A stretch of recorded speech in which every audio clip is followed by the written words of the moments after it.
There it is. Let's get to it. Probably had a little glitch there, everybody. Got the shirt. Even though I will say the loot in there this weekend apparently is worth going for because it's apparently all good. Hand cannons at 5. Flawless is Messenger, Adept. Oh. And then I think the sword is at 7 and the arms are at 3. So arms at 3, hand cannon at 5, you said? Arms at 3, hand cannon 5. Flawless is Messenger, so you can go for your Adept Messenger. And then sword, I think, is 7. Ask Justin, he literally got all 3. What did you say it is for 0 kills? For 0 kills? Yeah, you get, actually, what you get is unflawless. You get salt and tears. Salt and tears at 0. Okay. Yeah, hope you got plenty of space in your inventory for those. You're going to be getting a lot, yeah. Get a bullet away with 7 months. Thank you very much. 9 months. I'm sorry. 7-month streak. Thank you. Oh, that's the homie right there. Salute. Bullet away. Vagabond, what's going on? Dano. Yeah. Dakota. Nathaniel's like, this guy is on my PvP level. Oh, believe me, mine too. If I took me and a couple random people into trials, I'd be like, all right, how's your trials weekend? I got like 3 tokens. How long were you in there? About 10 hours. Feels bad. My boy Ceridius drugged me all around in Destiny 1, so I went like 14 times. Jeez. I think I've been once ever. Cobb, I'm gonna need that artwork that you got with the Osiris with the carry bag. That's the turn up. That's all about that. When I saw that, on my Redbubble. I got on my Redbubble. Yeah, I thought that was pretty funny. Yeah, that was fire. Those are my eyes in the back of the bag. The carry me Osiris joint. I love it. Hey, he's got all supers. He's got to be a bit OP. Vagabondo gives out the well, I mean, Thank you very much. If you're a Vex, Minotaur, you can just push him on the ground. Or if you're Saint 14, just punch the crap out of him. That cutscene was so terrible. And then here comes Crow. Like he's supposed to be this badass warlock. We're talking about it. Yeah. And then shout out to all you guys. Shout out to all you guys in chat. Thank you guys for joining us tonight. The art that will be on the background, I'll probably flip it about halfway to. We've got 2 images, both by our guest here tonight. So we got a Cade, just awesome, looks kind of like splatter ink art. And we've also got the Mask of Bacchus, if I read that correctly. So both pretty legit looking. Those kind of fit the best for the background. So if you're listening to this on video, cool. If you guys are listening to this on audio, shout out to all of you guys on audio, by the way. I know we're recording, and this won't even make it in there. No, I was going to say, had our first episode break 1,000 listens. So thank you guys very much. Yeah. But yeah, shout out to your Fire Team chat appearance, my Fire Team chat appearance, and just all of you out there. The combined forces of all you guys. Thank you guys very much. Showing the love. That's just the pre-show love. We haven't even started yet. So that being said, shall we? Wait, did we claps? No, we didn't. Oh yeah, we got to clap. I got to clap. 3 minutes here. Okay, 3 minutes. Yeah, clap. I'm off my game. Sorry. Yeah, that pre-workout kicking in. That's what it is. Pre-workout's already been used up. It's all pre-workout's all in my biceps right now. Yeah. Let's go, Cobb. Let's get the claps going. If you can. You want to do a clap real quick because he has to sync. Yeah, or are you going to count it down, or we just all? Oh no, you just give him a few claps. Yeah, just like 2 or 3 claps. Oh, we got ninja claps. I heard nothing. Ninja claps. So here's the idea: take your claps, move them out here, and go. Let's see. Nope. He now got you the just same. Look like. Oh yeah, you look like it. Okay, so here's the idea: talk softly into the mic, and so be like, "All right, hello, hey Mike, can you hear my claps?" Oh no, seriously, nothing. Okay, then do this into the mic. Bing, bing, bing, bing, the bing, bing, boom, boom, bam, beep, beep, bop, boop. There you go. I just need a sharp peak. That's all I'm going for matching. You know How about this peak. Let me try. All right. Testing 1, 2, 3. That works for you. So. All right. But now I never used to. I used to have the same problem Cobb would have. Yeah. I don't know. Yetis, maybe. Yeah, it's Yeti. It's Yeti. There's some type of internal noise canceling thing that it does, and it's just annoying. They can't figure it out. Anyway. All right, stream keeps repeating itself, plays for a few seconds. Yeah, if you guys have stream issues, make sure you guys refresh every so often. I literally can't even load my Twitch. Like, I can't even load it. It's just spinny bars. Really? So like in general, I'm seeing a clean upload right now, so 0 dropped frames. So just if it does, just like close the browser. Probably on my side. Well, it's like close the browser and open it back up, or a brand new window or something. Usually helps a little bit. Okay. I think it looks like it's popping up pretty quickly now. Had that Okay. yesterday on Hardwired, Chrome. so they're I mean, Chrome eats like 20 gigs of memory. So what are you gonna do? I know. I've Yeah. got trying to 32 gigs of Firefox. memory, and I've usually got just a little space thanks to Chrome. Well, some people are born with just a little space. Just a little extra. Yeah, I've got. Yes, Yeah, I was like, I got just a little extra I'm working on, but that's different. we all do. That's that Damn you, COVID. COVID. Yeah, No, COVID. I've been a kickboxing instructor for like 4 years. I should be shredded, and I just love food, so I don't have an excuse. I should be like walking around with like 6 packs. Mm. Not yet. Listen, Not it's okay yet. to enjoy food sometimes. Ready to rock? Yep. All right, everybody. Thanks for joining early. Let's get ready. 5 seconds silence on the set. Oh, turn this down. And we are live. The last word with Lord Cognito and Ebontis Friday evening campfire. What's going on, E? How we doing? Pretty good. Just got kind of squeezed in everything at the end of the day. Got a workout in with my wife. Got some food in. Got a protein shake. Showered all within like 30 minutes. So got a chance to jump on here. And we are Nice. joined with an got awesome special guest. guests, right? We Yeah. do. So let's bring him great. into the campfire. And thank you guys for joining us tonight around the campfire. So here we go. Good evening, ladies and gentlemen, and welcome to the campfire of the last word. Tonight, we are joined by a guest of many talents. So let's shed some light on this fine gentleman's history. To start, he is one of the OGest gamers of all time, planting his gaming roost back in Pong and Pitfall during the Atari 2600 days. Gaming has continued to be a passion with everything from Final Fantasy VII on PS1, many years of Madden and NBA, and fighting games of all types, blood, no blood, it's all in there. But he is far more than a gamer. His true talents lie in the amazing creations he puts on paper, canvas, and screen. It started back in grade school, where being an artist was more fun than just about anything else. He may not have had a history with Bungie, but when he found the beta, we all know too well fate had its hooks in. After that, things really took off when the forces of artist, gamer, and destiny combined to make the man we have with us tonight. We are going to need to hold back the ladies because this is about to read like an online dating profile. This man is an amazing father, proud home chef, hip-hop producer, b-ball player, so you know he's got to be tall, never Xbox owner, cashed in all his RNG chips in the vault of glass, will cook you dinner and then take you out for a walk under the stars while explaining the constellations and drawing your experience to be remembered forever. Let's have a big welcome for amazing guest of episode 140, the one, the only, KobOneArt. Welcome, sir. How are you doing? I am doing well. Thank you so much. Let me just Gotta give it up. Gotta use that bag. the greatest intro ever on the bag. podcast. I'm Thank working you on for having me. I'm super excited and I appreciate it. Salute. That was amazing and very truthful. Everything was like it was Mhm. amazing. He does his research, man. I've been taught by the best. You're the hot ones of Destiny. You're the Sean Evans. No, I know exactly what you're talking about. Yeah, bro. I was like, man, you do your research. He's like, yeah, we definitely do.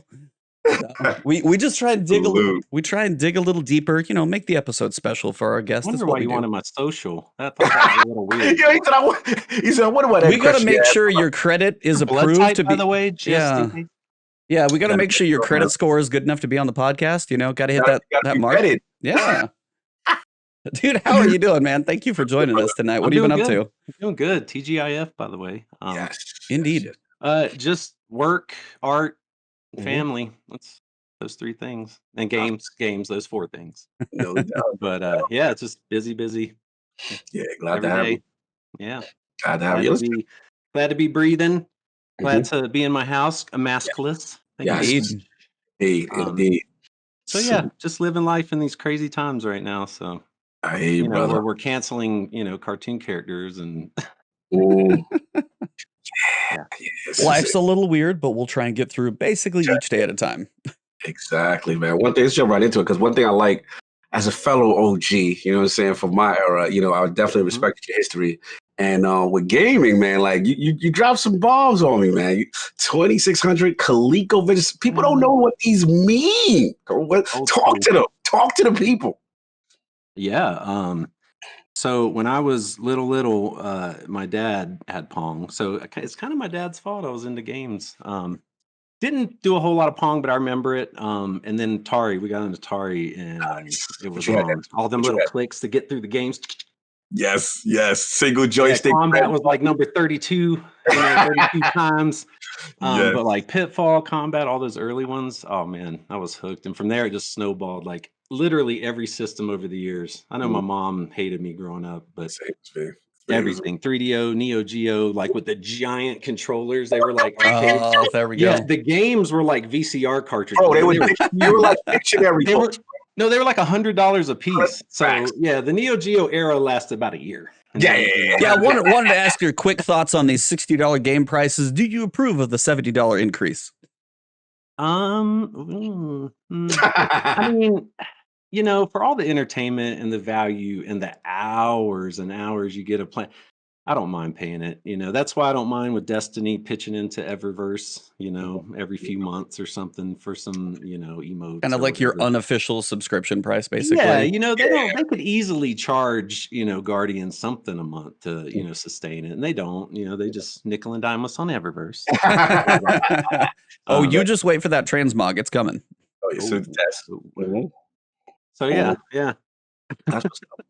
Yeah, man, tremendous history. Like I said, I love again, very similar to mine. Gamer. Yeah, like very similar. Dad got me in, and it was one of those things. Every console generation, pretty much, had it going on since then, man. I think high school years, it was very, very into fighting games. That was the Street Fighter to Mortal Kombat to Tekken. To the put your quarter up. I'm next. Lining them up on the little window.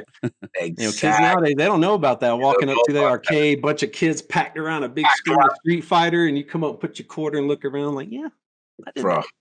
It's I tell people all the time, it's such a different era because one, from a competition standpoint, you know what I'm saying, and literally facing your opponent. This is before the online era. So you're facing your opponent. You get everybody, the circles going, like literally elbow to elbow.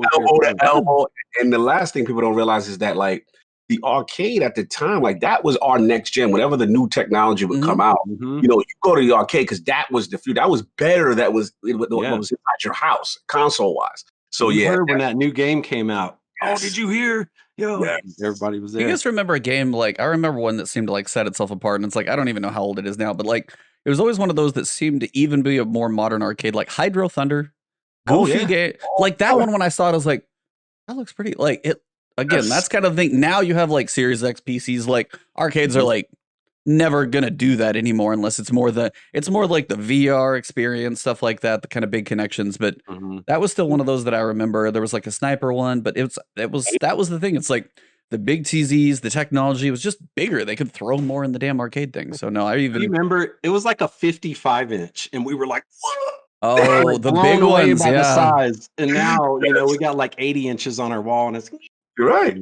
And that's a good point because a lot of the arcades too, even if it was the same game, sometimes you had different variants. You had like racing games that sometimes you sat in, you know what I'm saying? And stuff like that. Then other times you had ones that were just a stand up upright and it just had the basic wheel or whatever it was. Do you remember the Ferrari game with like the actual clutch and stick that had the gates? Oh yeah. Oh, see, there's certain ones like the Golden Gate Bridge or something. Was that Cruisin'? Well, it was Cruisin' USA or Cruisin' World or Cruisin' USA. There was also like San Francisco Rush. I remember too. That might be the one I'm confusing with it. They're both good, but yeah, there's Outrun. What you know about that? That musical sound shower. How about what is it? Off road with like the wheels that you could just freely spin. Like the four wheels that are stuck on the isometric. Like you had four people that could race it. The isometric little like rally trucks. That's the older one for sure. It's in the Golden Axe vein. That's my jam right there. Shout out to Genesis. Yes. Ultra Beast. What? Just all that, man. Yeah, that was fun era, man. Love that era. What you got for me? Because I can talk arcade with him all day. Oh no, I'm just gonna drop this bomb so we can get it out of the way. Get it.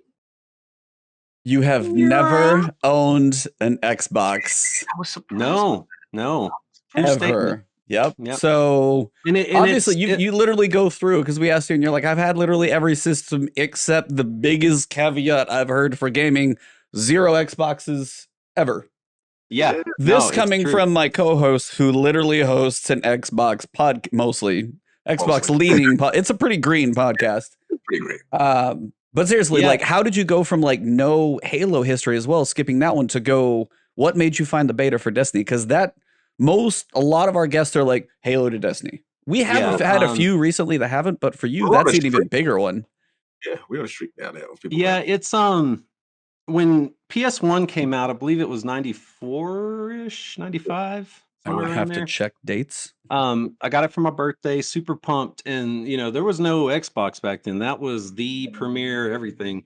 Factual. So, I had my PlayStation. I think Xbox did come out a little later.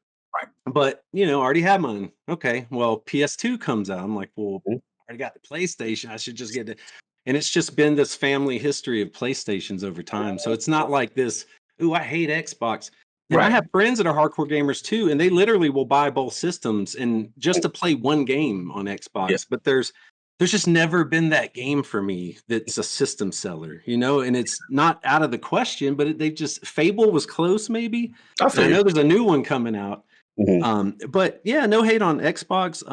The whole Halo days, I had friends. Yeah, I was going to ask you, how did you escape the Halo? That's what I was going to ask. I had friends that were playing Halo, and that time in my life, I think is when I first got into music production, and I kind of drifted out of games for a while. Gotcha. So that was kind of an error, but I did have friends that played it, and one buddy had a pamper party because he was having a kid, and he had a Halo tournament, like the old school LAN party, TVs all set up in his living room, cables and wires everywhere, and I murked them, never played it. And I tore up all these Halo players, and they were like, no, you played this before.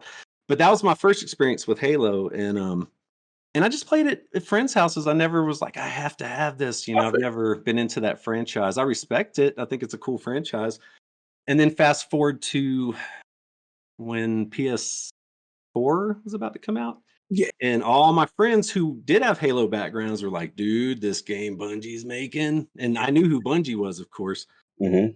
So I was like, okay, never played Halo, never played a Bungie game. I'm pretty pumped. And I didn't pull the trigger on the Super Duper Collector's Ghost Edition. I remember that. Which I got later, thank goodness. Okay. But I was still kind of like, well, we'll see. And little did I know this game would like take hold of my life. Meet so many new people. The hooks. Excuse me. Yeah, changes. I led a clan for many years, and we hopped between, kill zones and Call of Duties and all those. And no game ever like kept our attention for more than 2 or 3 months. We were hopping from first person to the next. Not Destiny. Destiny was like, we'll play this other one for a little bit, but we'll come back. Come right back. We do. And to this day, it's, they still manage to put that carrot out in front of you. So. Absolutely, man. Not completely understandable because it makes sense. Everything you said based on your gaming history. And look, people forget PlayStation 1 was so dominant when it came out. It was such a revolution, you know what I'm saying? And graphically, 3D, I remember, since you're fighting games, I'll throw a couple at you. I remember, was it Battle Arena to Shinden? That was the very first game on PS1, I believe. Yes. So it was doing a lot of things revolutionary. And then, of course, leading in now you into PS2, you know what I'm saying, which was a juggernaut. And you're a Madden guy. Do you remember how Madden looked on PS2 for the first time?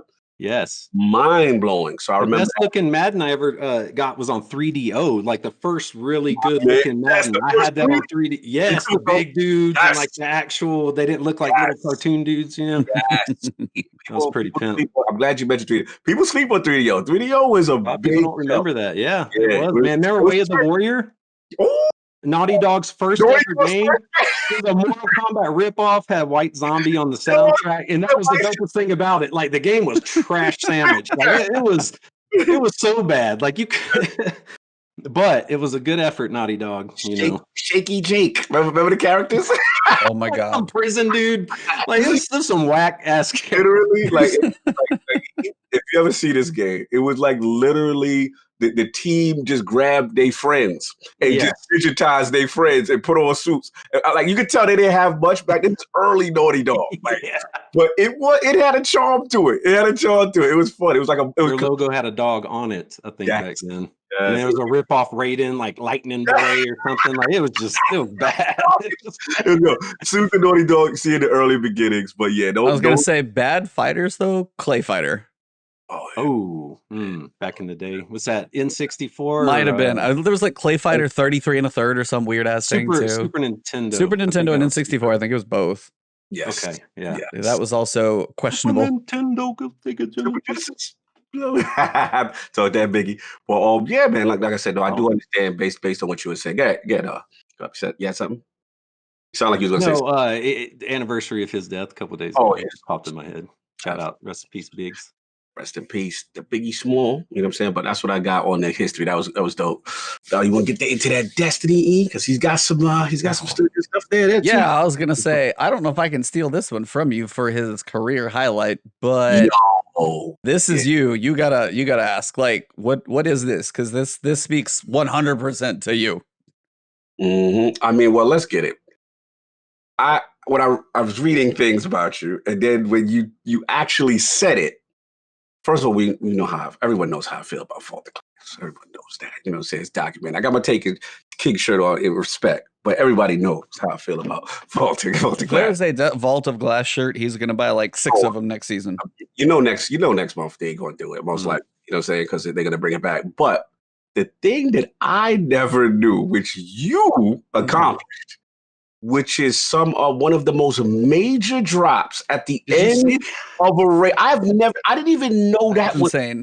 Possible. Yeah, right. This is bonkers. So one, I want talk about your experience with Vault, and then two, how salty was your people? Oh my god, man! Drop for you, they didn't believe it. They didn't believe it. I had to send that screen cap to everybody after the thing. They didn't believe what happened. Oh, I'm sure. Let's get it. Vault of Glass, many memories in there. Probably the one raid besides King's Fall that I did the most. And I don't know, it just had that journey to the center of the earth. Like to this day, those activities in Destiny are what I love the best. The Hawk Moon, the Whisper, like those quests where it's just the massive scale and you're just going deeper and deeper and deeper into tunnels. And I like that. I don't know. But, and again, it was the first ever raid. And I remember the whole time thinking, like, how did people figure this out? The whole time, like, how did people map this out? This is nuts. Yeah. But yeah, we beat Atheon. And this was, I had already gotten the Vex and Galahorn. I had already had, that before. So this was just kind of a double add. But it was what, 2 Hezen Lord helmets, the ship. Galahorn and Vex Mythoclast all in one drop. You say that so subtly. 2 helmets, which is usually what kept people like at Forever 29, or at least some people. Me was one of them. Vex Mythoclast and Galahorn in the same drop, and the ship. Like that is literally everything he can drop. And you got, was there like a Challenger hard or something you did to get like an extra? I can't remember. You just got it all. You just got like. I mean, it was obviously hard mode because I think Vex only dropped on that one, but right. No, I think at that point when I got that drop, we were just steamrolling through there, like we had already kind of, so it wasn't like, it was the most exciting drop I've ever had, but it wasn't a needed drop when it happened, but it was still pretty spectacular. So that's awesome. When anyone asks me best moment, I always go to that because that is just pretty crazy. Pretty hard to beat. I had the most insane RNG in Destiny 1. Like my clan, I had all the exotics like before anyone had half of them. Like for some reason, I just like in PvP, I'd be the last dude and boom, icebreaker. Okay. You that dude. We got one in my clan is Addict. Yeah. Oh yeah. But now that did not carry over to Destiny 2. Just let stop blessing you. Pretty good in Outriders though. There you go. We'll have to talk about that in the end because that's All right. Salute. Okay. No, like that one's just kind of amazing though, just to see. But it is cool. I was like actually kind of curious how you say I'm definitely the odd man out in the classes this week because we got kind of an OG warlock, but now hunter. So which one has more hours in Destiny 2? I'm curious. Gosh, I would honestly probably say my hunter. Okay. What happens is I would play all 3 and try to keep up light level, of course. I got to do this week on this guy. Oh, let me hop tunes and that became they came out with way more things to do, and then the time became less too of my available time to play. So Hello. those two together, I just wasn't able to get on like I used to get on. But I don't know. It So, was what is your subclass of choice now for both Warlock and Hunter, depending on your time to play? What's your subclass of choice? mm, Destiny 1. It was all Nova bombs. I have a clip. I have a. I was a master at the cross map. I could aim up and just cross map people. I have a collection video on YouTube. I have to send it to you guys. That's dope. But Nova Bomb, but I say in Destiny 2, I probably run Tickle Fingers more on the Warlock.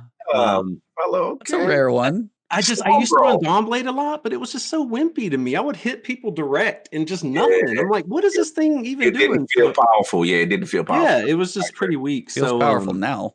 Now it's powerful with the what you call it, with the helmet, the bug eye helmet. Oh God, yeah, that thing's brutal. yes, But I agree. yeah. Dawnblade looked cooler than it was Mhm. effectively at first. I agree. But continue. Yeah, no, what I was gonna say is the time became less. So I was on my Hunter, which at the time I can't remember which DLC or whatnot it was on, but I was maxed with him out of all my 3. So I was Mhm. like, you know what? I'll just stay on my Hunter for this and just keep it rolling into the new stuff. Well, there was so much stuff, I just never I never Yeah. caught up with the Hunter and literally went through a whole season. I don't even think I touched my Warlock or my Titan. The fade, brother. And that's just kind of how it happens. And then I still jump on them to do activities, but I always PvP, let me get on my Hunter. I'm just I feel I've you. gotten so used to the dive reload, and Ooh. it's torture when I jump on my Warlock and get in PvP. Yo, you don't like, Spamming you don't like what the is floof going no more. on? Oh yeah, You betrayed the floof. I know. I'm still a really good floofer though.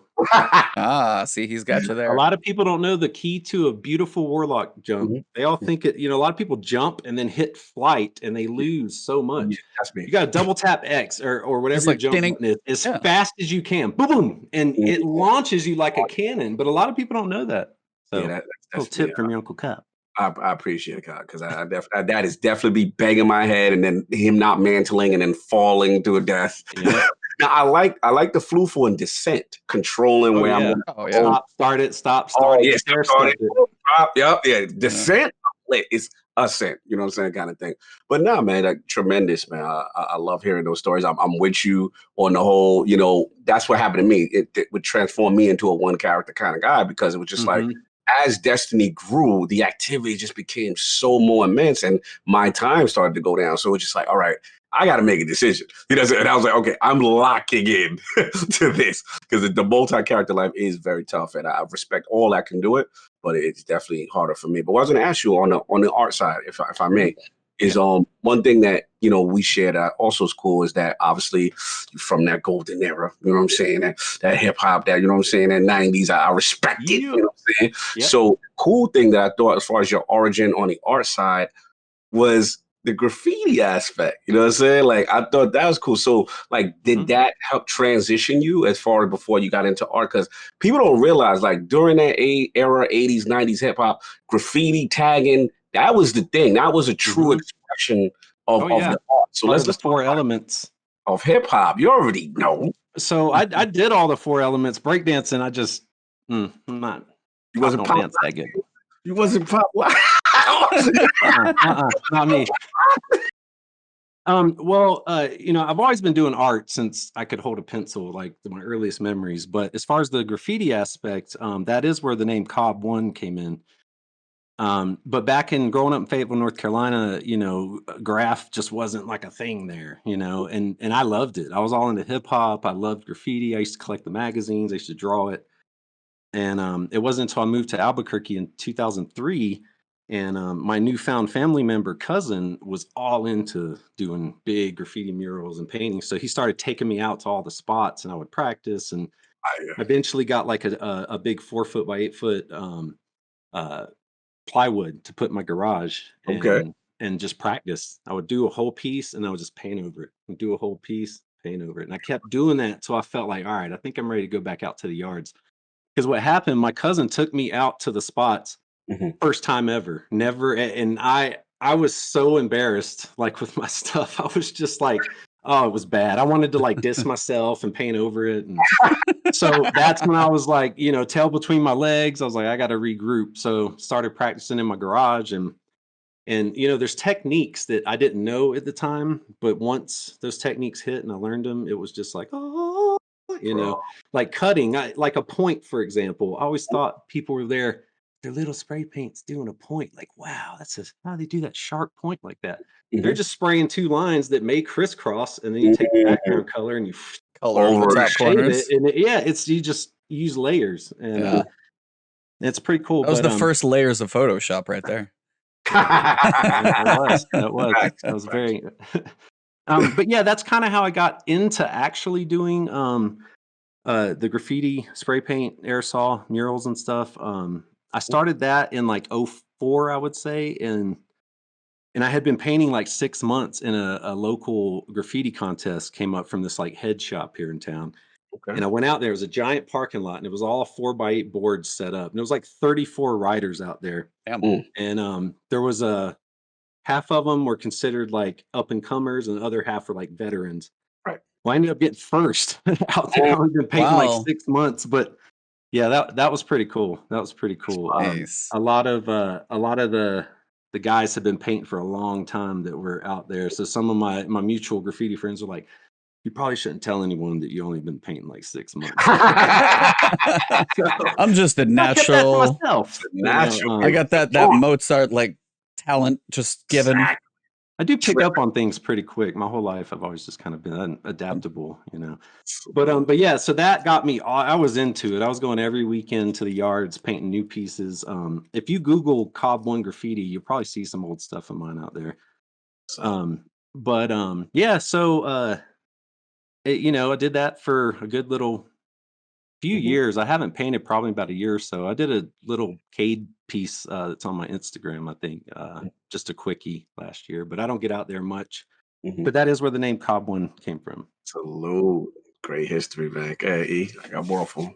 So I wanted to ask you, like, I don't wanna have a get whole lot answered. of I don't have a whole lot of creative bones in my body, especially when it comes to art. Like, making thumbnails is like minimal stuff and copy and pasting here and stuff and cropping. But like there like are a few pieces that I feel like I've done okay has been like if I've done like little baby pencil sketches and stuff like that of like there's a Mhm. couple trees that I'm happy with and a couple other things and it's mostly Happy little pencil. trees.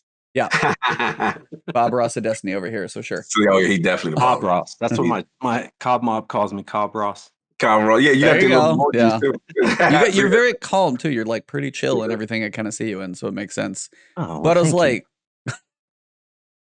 there was one art class that there was like one point where it's like, okay, do a tree. And I'm like, okay, so like, and I'm going to work in like decent sized piece and it's like pencil.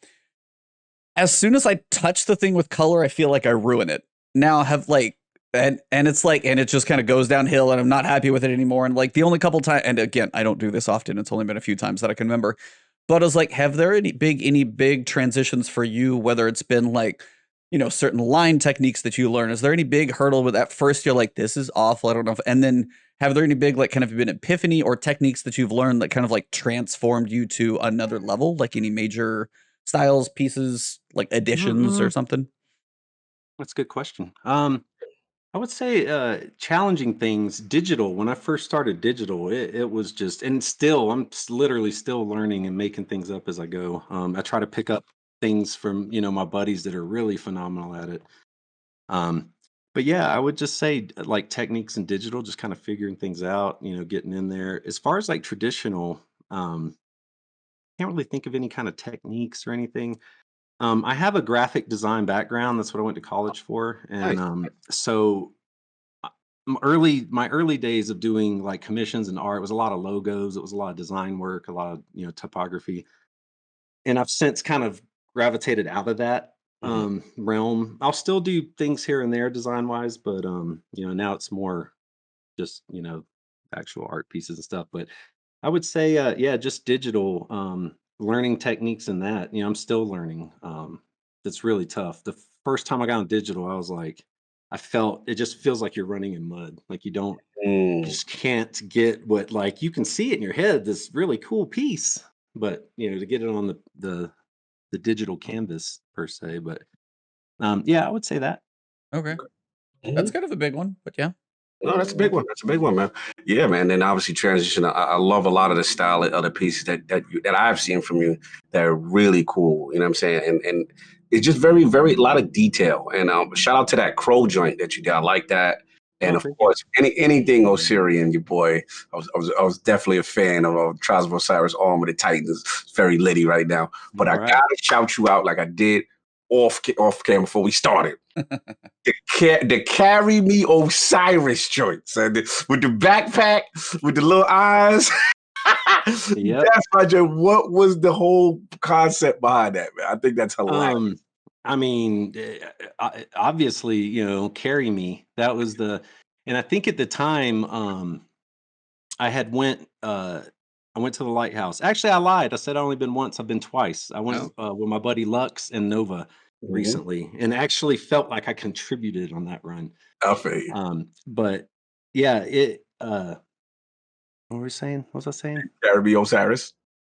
The what? Creation, the backpack, the creation. Yes. So we were talking one day in the thing, and I was like, "Thanks, guys, for putting me in your backpack." And I was like, "I should make a design, like a Trials of Osiris backpack with little eyes peeking out, like you're being carried."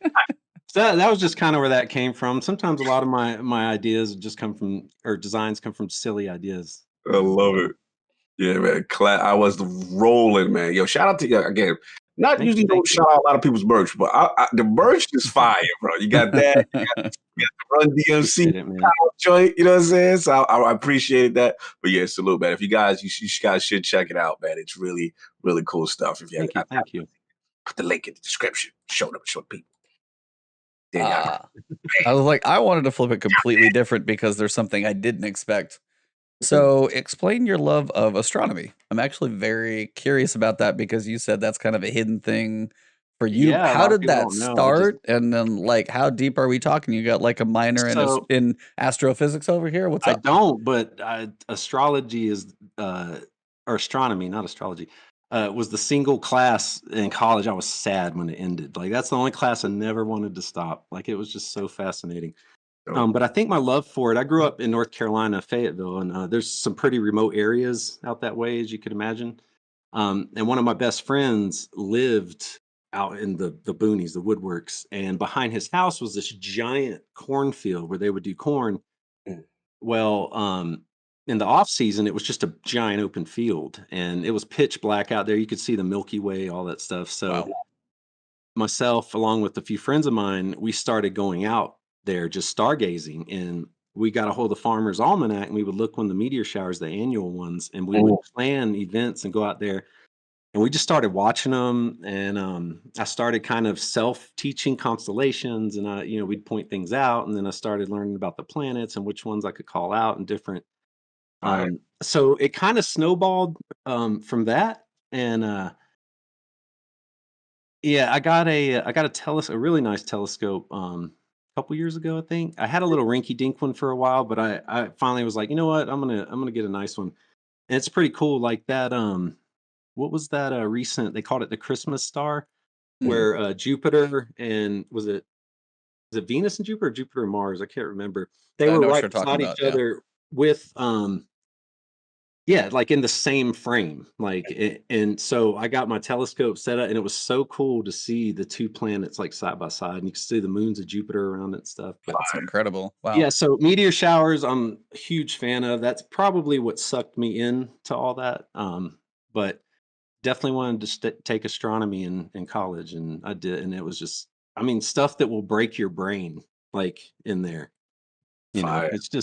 It's crazy, like how Like our the galaxy, and you back out, and then there's the scale of the millions of galaxies universe. that make a cluster. Yep. And you back out of that, and there's clusters that make giant super clusters, and you back out of that.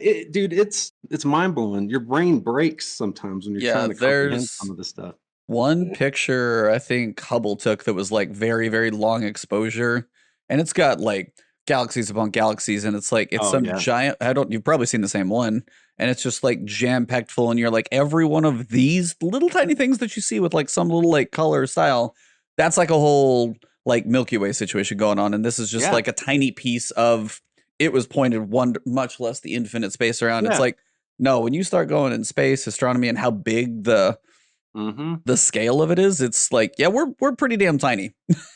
Yeah, I mean, every star in the sky is literally a sun in a solar system somewhere. Yep. Like, that's insane, you know? So, yeah, man. but yeah, that's my very long answer, how I got it. No, I like it. That's why I was like, I like space and science for sure. So I don't know if you kept track recently of the Mars landing and stuff like that too. Oh, Yep.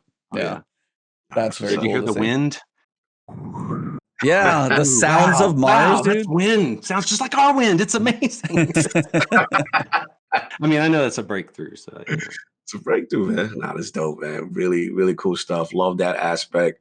Tremendous history. The artwork is fire. Loving that. Salute to the that Banshee joint too. The one with the lament. Woo. Oh, yeah. That's kind of one thing I wanted to point out about your style is like the very defined lines, I guess, is one way for me to phrase that, and that's like probably poor description of how it's phrased, but like some look more like is that line weight? Okay, yeah. It's I like using the thick bold lines, and yes, changing the line weight and the and again, I think it goes back to my graphic background. You know, like I've had people describe my style as graphic, and I never really thought about that, and because I like the bold, clean lines, and that's how I painted my graffiti too. When I would do that, I would take so much longer than everyone else because I'm sitting there like cleaning up little booger spots of paint that no one's gonna notice, but my ass is sitting there. Yeah, you know. So like you want that crisp, just like clean line. Yeah, I wanted them to look like stickers stuck on. That's kind of how they looked. That's how they look. That's a good description because it's like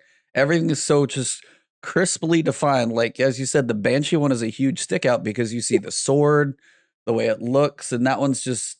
I mean, the lament itself, just the sword and the way it looks, and like his helmet when you go through the draw. It's so defined and but like precise. And like there's so many artists in the community you look around, but like the lines on yours I feel like are probably the most predominant of a lot of the artists I see, which is kind of a cool standout feature of yours I like. Oh, thank you. There's so many amazing artists. It's incredible. Yeah, we've had a couple on, and you guys, I'm still blown away by all of you guys. Just did each of you have your own different way. Yeah. I mean, it was literally a handful of us in like year one. I feel like a handful, and like now it's hundreds, if not into the thousand. Yeah, it is a lot of us now. Oh yeah, beautiful. I'm constantly, daily seeing cool things tweeted, like artwork of destiny, and I will instantly follow, instantly retweet every single time. Yep. Like I'm constantly like finding new amazing artists. It's really great. Yeah, it's what's really cool about the Destiny community in that respect. Like I said, all these unique talents and the fact that Bungie, promotes, guys doing it. You know what I mean? So it's not like they stopping people from doing that. And yeah, man, one thing about this community is really cool is like the artist community comes together, everybody sharing each other's stuff is a lot of love of that. And I love the unique talent. Again, when I came across your art style, I was like, damn, like this is really, I see his difference, his unique style with it. You know what I'm saying? So thank you. I appreciate that. Dope. Yeah.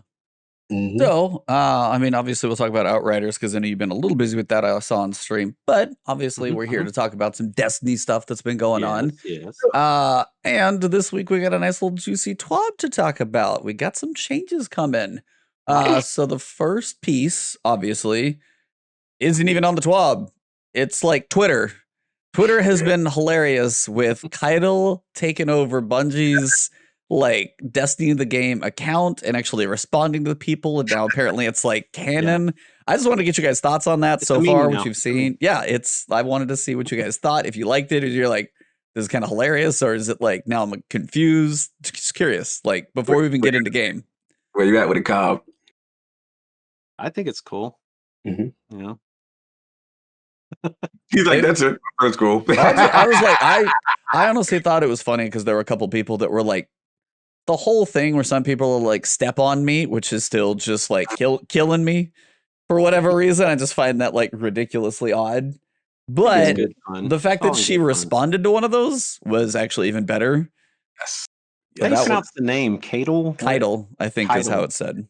That might be my next digital piece. I might try to. Oh man, don't mask the truth. Yeah, I get that.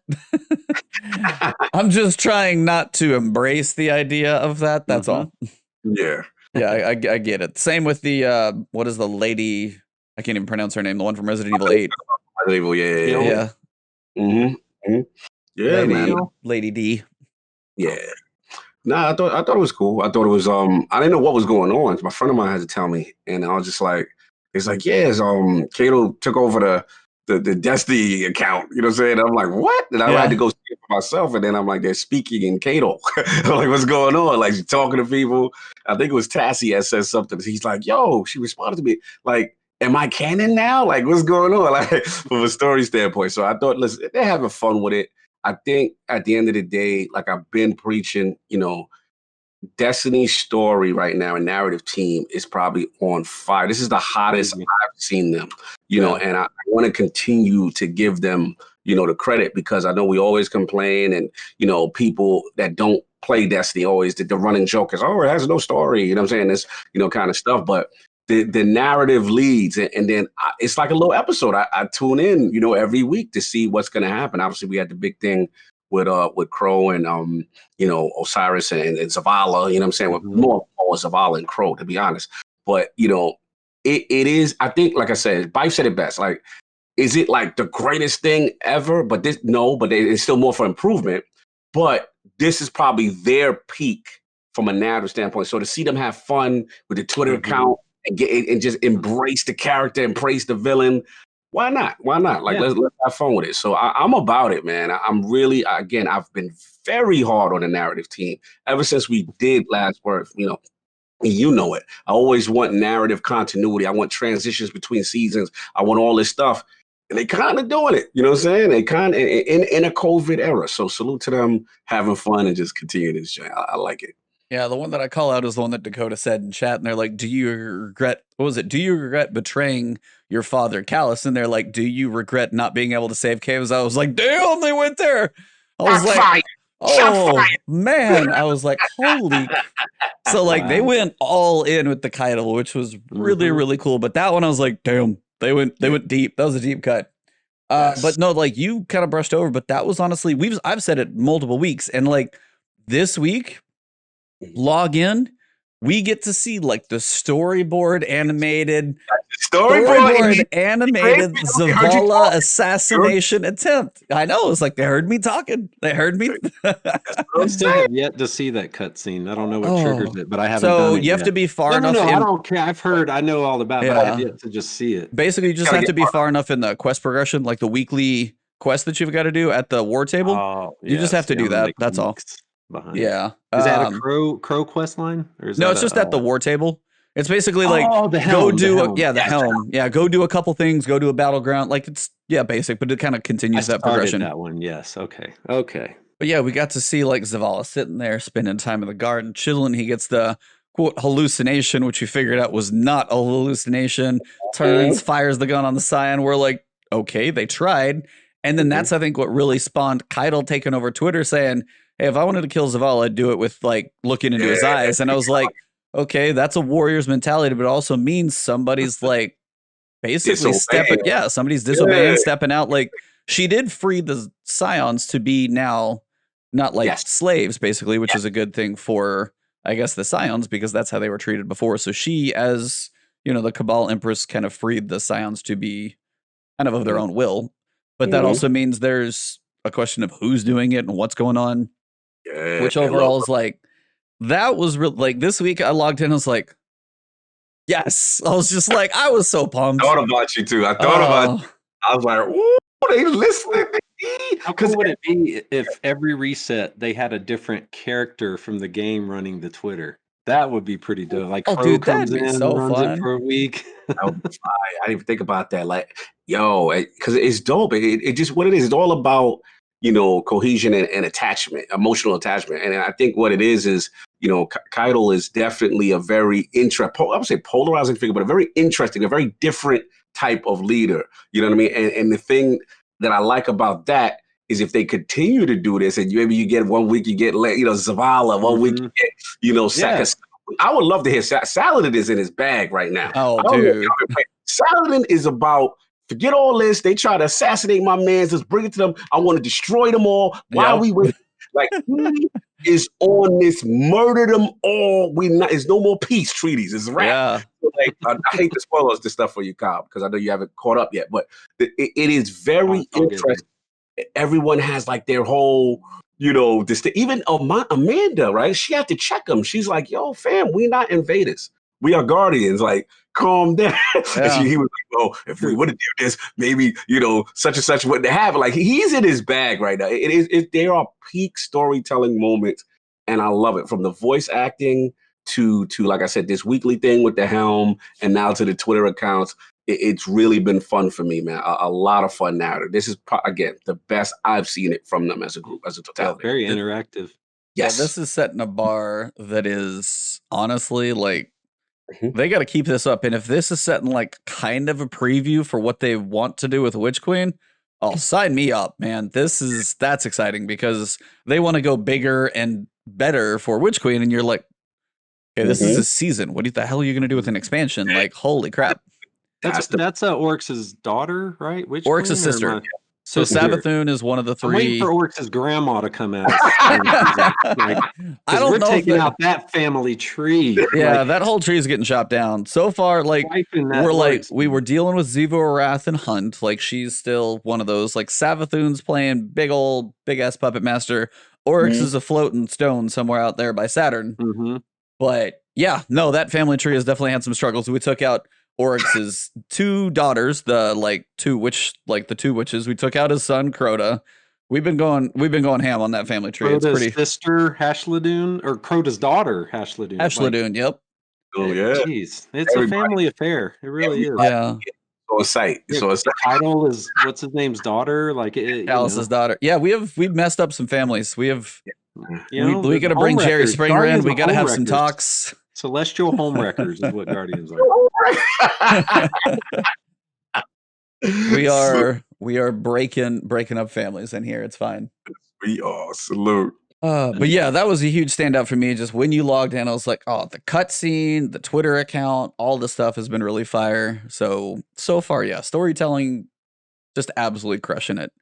Yeah. Now, in game, obviously, we're getting a little bit of BattleGround stuff going on. That kind of continues to be the seasonal activity. I wanted to kind of get your guys' thoughts now as we're on, what is this, like week 5, I think, challenge 5. How are you guys feeling on the seasonal activities so far? Now, Cobb, you got a chance. You haven't got a chance much this season, right? It's been yeah. I haven't been on a whole lot this season. I've been able to get I got the Hawk Moon. I can't remember if that was this season or last, but got the No Man's Hand, Dead Man's Tale. Yeah, that's the season. Thank you. Yeah, I got that, and then I went through it again and got 1 reroll with Vorpal. So I thought that was pretty good. Oh, but that's about it. I get on with my girlfriend who strikes and like the Pinnacle weekly stuff, but I haven't got to really sink my teeth into a lot of the new season, which is unfortunate because it ends in like what? Is it next week or a couple weeks? I don't know. It seems like you're on week fast now. Well, the season ends on like May 10th, so you got like 2 months. You're fine. Okay. You got that. To your question, it was more about like how am I feeling about the seasonal activity and just the cadence, that kind of thingy. That was your question. Kind of the cadence of like a couple pieces. First was just like the activities, like how are BattleGrounds feeling for you 5 weeks in now, as opposed to like first week. All right, so I got some pluses and now my first minuses. So, I like the season. I do like the season. Yeah. However, let's start with the pluses. I like the varied BattleGrounds. I do feel that each of them are unique in a cool way. Probably my favorite is probably Cosmodrome, just for pure hecticness, and I feel like the Cabal are kind of like making a little fort and trying to hold it down, and then you got the Hive in the mix, and it's like this cross battle, and the Guardians are just interfering, like they're just in their business, and they shouldn't be there. The Europa one is cool. You know what I'm saying? I like the end of the Europa one. I feel, again, where BattleGrounds is, where I love it, is pure chaos from all angles. And then the dope thing they do is when the boss is at that final click, he, like, all the goons come out. Yeah, it goes. Yep. They surround them. They bring out they bring out every. And it's cool because you can then use all of your power tricks, all your builds, all your stuff to combat it. So it's pure chaos. Love that aspect. The thing I'm not liking, right, is obviously the hammer upgrading thing, the time gating of that is a bit of annoyance, right? Those are my least favorite things in Destiny. Yeah. It's like, and here's my thing. I like what they're trying to do with the focal engram stuff on the tier 3. It's way too many hammer charges to get one. Like, I gotta get, what is it, 4 or 5? 1, 3, and then 5. Yeah. Yeah. So I gotta get 5 to get the tier 3, right?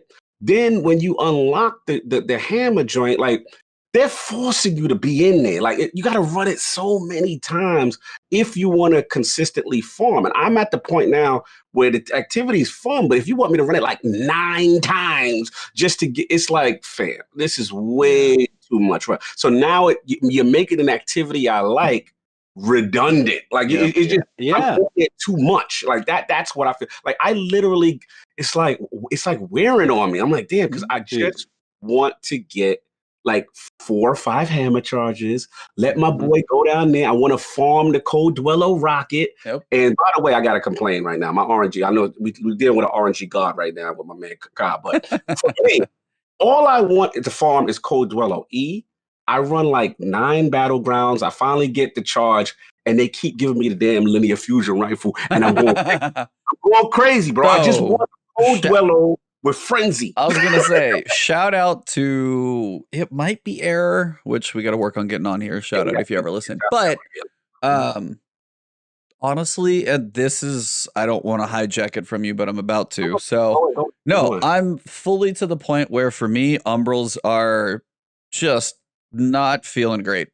A nuisance. I agree. Yeah, it's like, so the idea of an Umbral, well, for one, his thing is like, don't go for a tier 2 or tier 3, just do a tier 1. Because the time and effort you take to go for tier 3 or tier 5, 2 things can happen when you go for tier 1. Just go for a chosen item, and it only takes 1 charge. Right. So you got your like list of 6 weapons, and you can either do 1 charge and get 1 weapon and then go. So then you literally get chance at 5 weapons, or you can get 1 weapon, still get the wrong thing. But if you do the 5, you get 5 rolls. 5 weapons, and some of the other weapons might be god rolls of the other things, even if you don't get those. So it's like the idea that you're at a point where you don't want to do tier 2 and tier 3 because it's not worth your time. That is a problem because, for one, it takes so long to unlock. Yeah. Like, you got 700 on the first one, and I get that. Fine. Give me an option to just go after just the rocket. If you, as you said, if you go 2, even on tier 3, if you go 2, cool. Or if you go 5 and you go, oh, I got 2 perks in the final thing of a linear fusion rifle, sucks. And that's literally, you have to go through and do at least 1 more before you burn it out. And the other thing is, we got to get in front. Like, these battlegrounds are not short activities. No. These joints take time. Like, you'll be in there for a minute mixing it up. So it's like, it's the time investment to then not get exactly what you want. And I think peak of it, what was when Umbral's debut? Are we going to say Season of Arrivals? Yeah. Which one? Drifter. Yeah. I felt that was better. You know what I'm saying? The way they handle, like, this one, you're making a good point. If Era said that, I might have to do that and just go for the weapon and just keep farm so that it's out of a choice of weapons, as opposed to this tier 3. Maybe you get it after all that. It's not worth. Well, the other worst part is the armor. Oh. Like, if you go for an armor, and I was like, cool, let me go for one with intellect. I got a 54 stat roll. Yes, it's garbage. 54 stat roll for a tier 3 5 hammer charge. I'm like, what the? I was like, what the hell? Oh, it was a tier 3? Tier 3 was 54 stat total. No, we're not doing that bunch. Like, the whole like high stat roll that they think is like 56, 61 plus. I'm sorry, there is enough RNG in that stat department distribution already. It could be like 10s across the board. It could be spiky in the wrong places. There's enough other things that can go wrong to try and get one thing right. And you're like, I want intellect. Okay. You get 22 in like mobility. You're mother. And then you get like 2, 2, 2, and it's still a 54. And you're like, This is awful. This is like complete trash. Like, and let's not act like they ain't asking us to kill like 1,000 things just to unlock the tier 3. oh yeah. Like, you gotta kill. You gotta stay with that weapon and kill for 1,000 kills just to. And I'm just like, come on, for this the time, tier 3 weapons are 2,100 kills. Yeah, like for that investment, I better be getting some 64.5 or higher with some. You know what I'm saying? Like, I feel you. Yeah, That's 62 at a minimum, and it's just like, so the armor burned me, and I was like, I tried one armor. I was like, all right, let me see if I can get some intellect. I got 54. I was like, never doing that again, ever. That alone tells you your system's wrong. Like, if that's not worth the time for me to do that, no. Now, if they make, I honestly would much rather put my time into like all 9 charges. Yeah. Knowing, because also the other pieces, you want a piece high in intellect, but you can't pick which piece. So the tier above, you can pick helmet, this, that. The one below, you can pick that. If I could go tiered, and now granted, it would have to be 61 or up to make it worth my while, but if I could go, if you want a helmet with intellect, and I can really start going after a build for 9, yeah, that'd burn me out too. But at least at that point, I could be very focused on, hey, I got some decent slots here, but if I do want to just like complete this build with a high intellect helm, fine, take my 9 charges or whatever the hell you can get up to. But that would be at least something, because you either do one or the other, but you can't focus both. So then, again, the grind has enough RNG. You go intellect. Okay, now you have stat rolls, distribution, and then slot. Yeah. And then multiply all that together, and it's got a ridiculous number as usual. So it's like the whole Umbral system, for me, is not hitting and definitely needs some love. But it's like also, but yeah, it also dive back into this. He's loving it. But he's loving all this great RNG we talk about, man. But I was like, but that, as you said, the other side of Umbrals is like, cool, I want to go after this one thing. Then you spent all the time in Battlegrounds, you kind of worn out, and then you get the crap roll, and it's like, you just kind of ruined 2 things at the same time. Is like Battlegrounds, which can be cool, they're kind of grindy. And like, yeah, I've upgraded the hammer, so now I get 2 charges every time. I get a chance at 3, which hasn't happened that often. But even if it's that, it's just like, yeah, if you do, 3, 4 Battlegrounds, probably at a minimum, maybe 5 to get up there, that adds up. That's like a good almost hour and 20 minutes, maybe an hour and a half, depending on your timing of things. And you're like, hour and a half wasted. Cobb, what you thinking about all this, man? Yeah. Could you guys explain something to me about said hammers? Yeah. So the first one, I think that's why I'm stagnant on my quest, because I ranked up a hammer. I did that. I went to the Battlegrounds. I, summoned the whatever. Well, after I beat them, the 3 chests pop up. Yep. And I ran, did the slam, and whatever. It told me to do it again. Yeah. Charged up my hammer. I did like 50 Battlegrounds, and not once did the chest thing happen again. So I don't know what I'm missing. Like, so the chest needs to be done in the Battlegrounds playlist. Wait. So like the chest that you smash with the hammer. Yeah, if you select on like the Cosmodrome director and you pick it direct, the chests aren't there, which is weird in my opinion. That's what I've the been Battlegrounds like selection in the Vanguard, because it'll be like Nightfalls and Battlegrounds is over here. That's where the triple chest, and they say that nowhere. Yeah. So that's one of those weird things that's like not obvious. Directly. Oh, you've been on a planet selecting them directly? Yep. Oh no. Oh yeah. Yeah, you gotta go to do a Battlegrounds. Okay, Bungie, here's one. Bloop. Yeah. Good point. Well, I also can't tell you, like, so if you switch your medallion, you don't get your gold back. So that's wasted. Like, there goes how many strikes and stuff that you've done. Yeah. And then there's one other piece I was trying to think of for an issue on. Well, then it's the other side is like, then you eventually will hit your wall. Now you got to go grind strikes or Gambit or Crucible to get your gold back up. And it's just like, surprisingly, the gold part hasn't bothered me. I usually get that. So like what I did is I increased my gold capacity. You know what I'm saying? But that I'm up to 70. It's still just.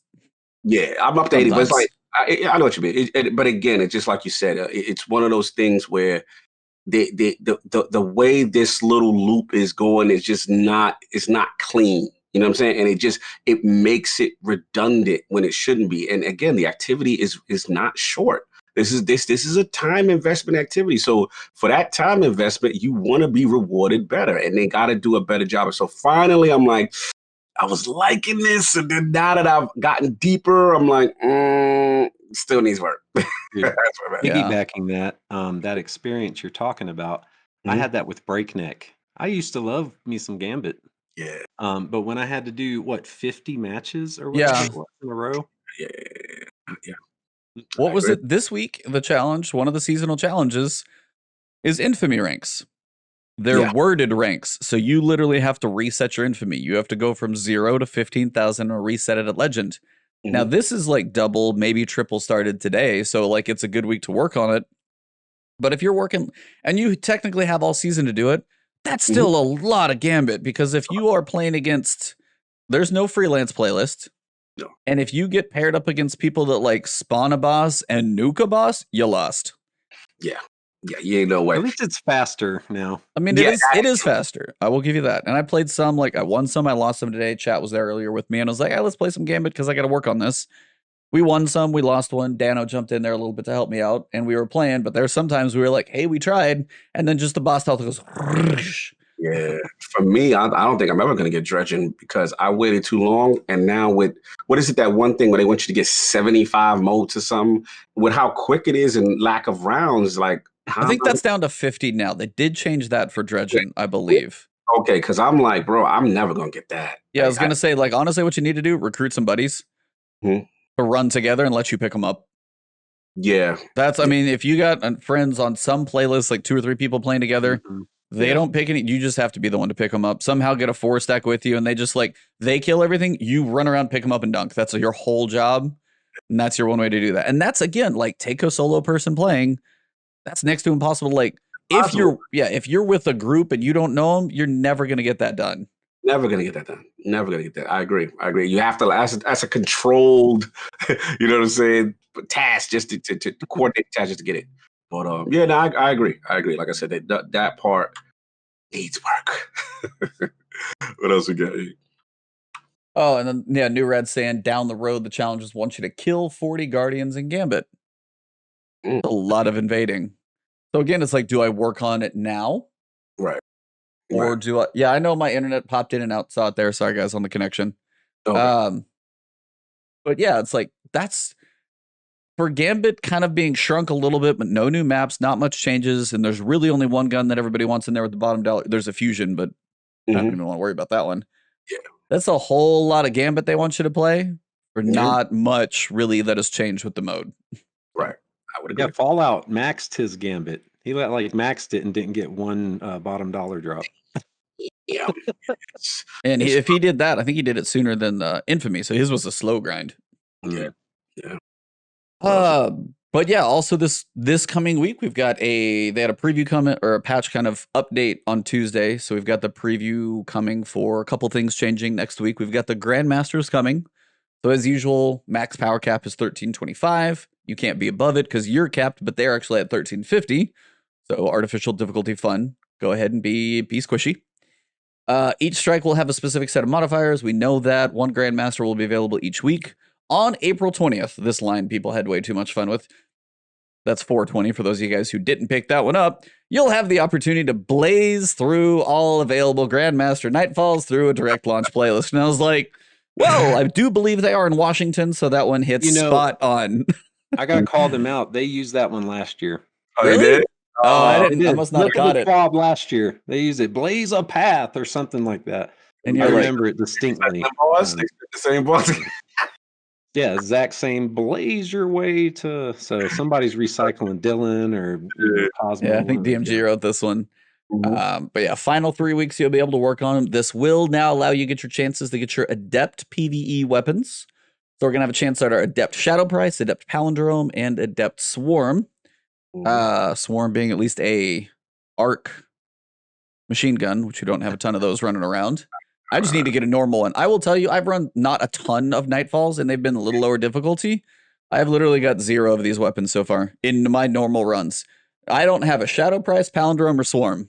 Got one Palindrome. And 0. 6 now, runs, I think it was. Yeah, I was going to say, now some people are saying that, like, you know, the higher difficulty, if you do Master or at least Legend at like 13, 10, whatever like the bump up is, the non-match made one at 1300, I think some people are saying decent. But I was like, I was doing like the hero one, but I've done enough like grinding for, running a chance, run a few every so often. Still to have 0 between all these weeks, that's kind of getting a little ridiculous. Are you running the extra legendary item on your gold stat is what can help. I got about 2 or 3 shadow prices, but nothing else. I haven't got the palindrome, and I haven't gotten. I just want a decent swarm. Probably don't care too much about the other 2 personally. Yeah, I agree.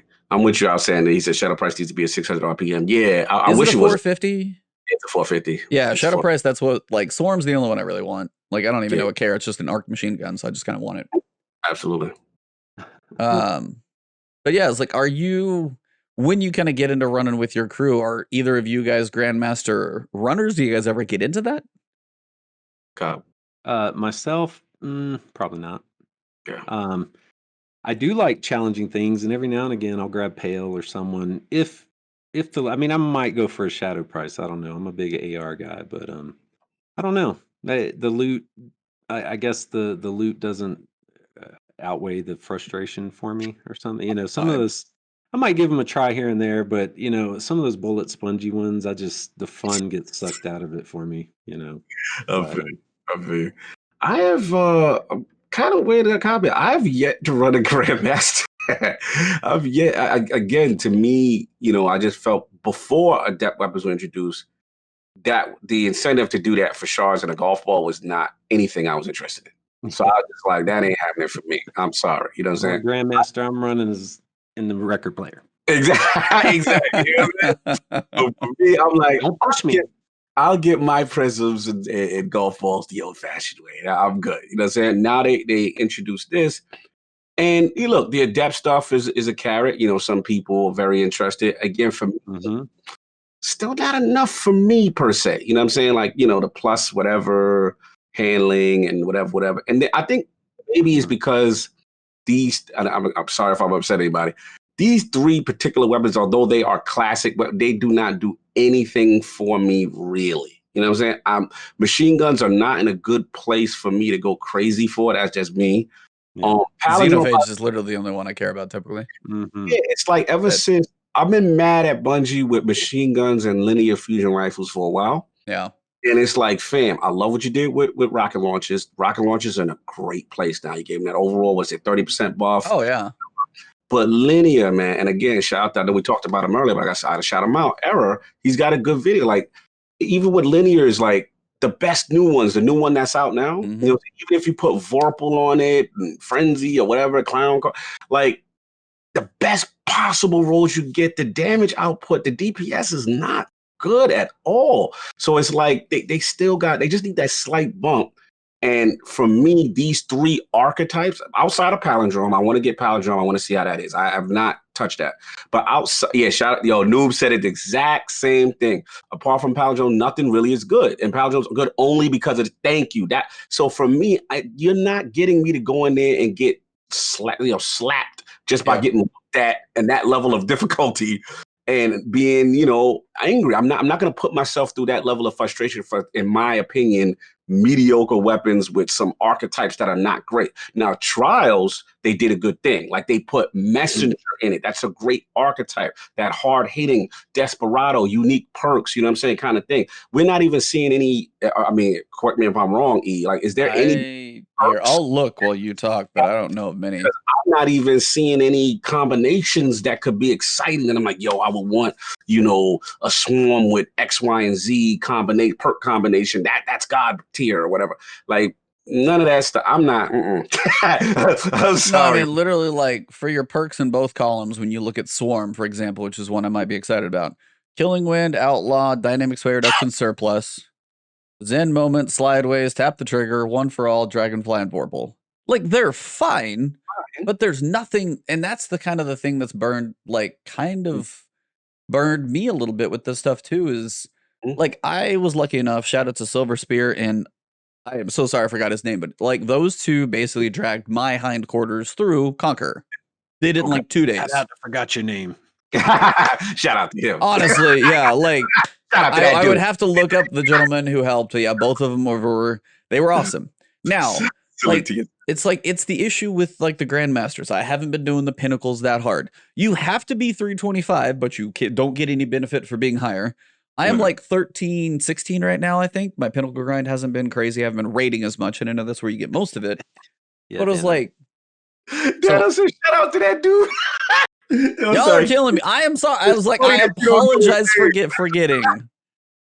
That dude, you know, that dude. Yes, thank you all in chat. You guys are killing me. He's going to change his name at that dude. At that dude. Anyway, y'all are killing me.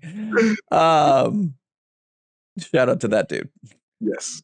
But that's kind of the thing is like the like precision level it took to go through, the like punishment level, I mean, granted, it's a time thing right now. You can either go artifact to 20 and get some pinnacles to like +5.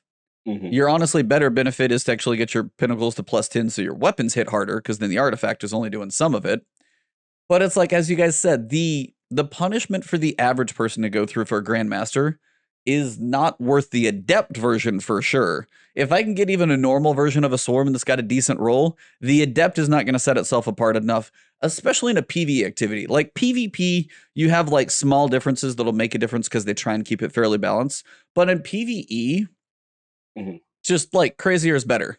So the fact that it's like smaller nuance, like, do I really give a damn if a swarm has like masterworked reload speed that's like +3 more in a couple I'm never gonna feel it. You could put me 2 computers side by side. This one's adept, this one's not. I would never know a difference. And I honestly would be hard pressed to know a lot of people that could be like, that's the adept, and be right probably more than half the time. I agree. I think to me, what is a more exciting carrot is what they did with the tier 3, what you call it, which is give us the extra perk combination that choice. Would help too, yeah. And that, you know what I'm saying? Because one thing I like about that is that, let's be real, sometimes you farm and you're like, damn, I really wanted this perk. But I like the extra perk choice. It gives you versatility, especially extra RNG if you missed out. It's basically 2 chances to get one perk that you really want. Yeah. You know what I'm saying? That part I really like, for sure. So yeah, they still got it. The adept still needs work. Again, it's all about respecting effort and time. You know what I mean? So, like, let me ask you, as the PvP person, or for either of you guys, like the times you've gone through for trials, like the amount of effort it takes to get through trials. Right. And say you already have a messenger with Desperado on it. Do you care enough to go after the flawless adept version?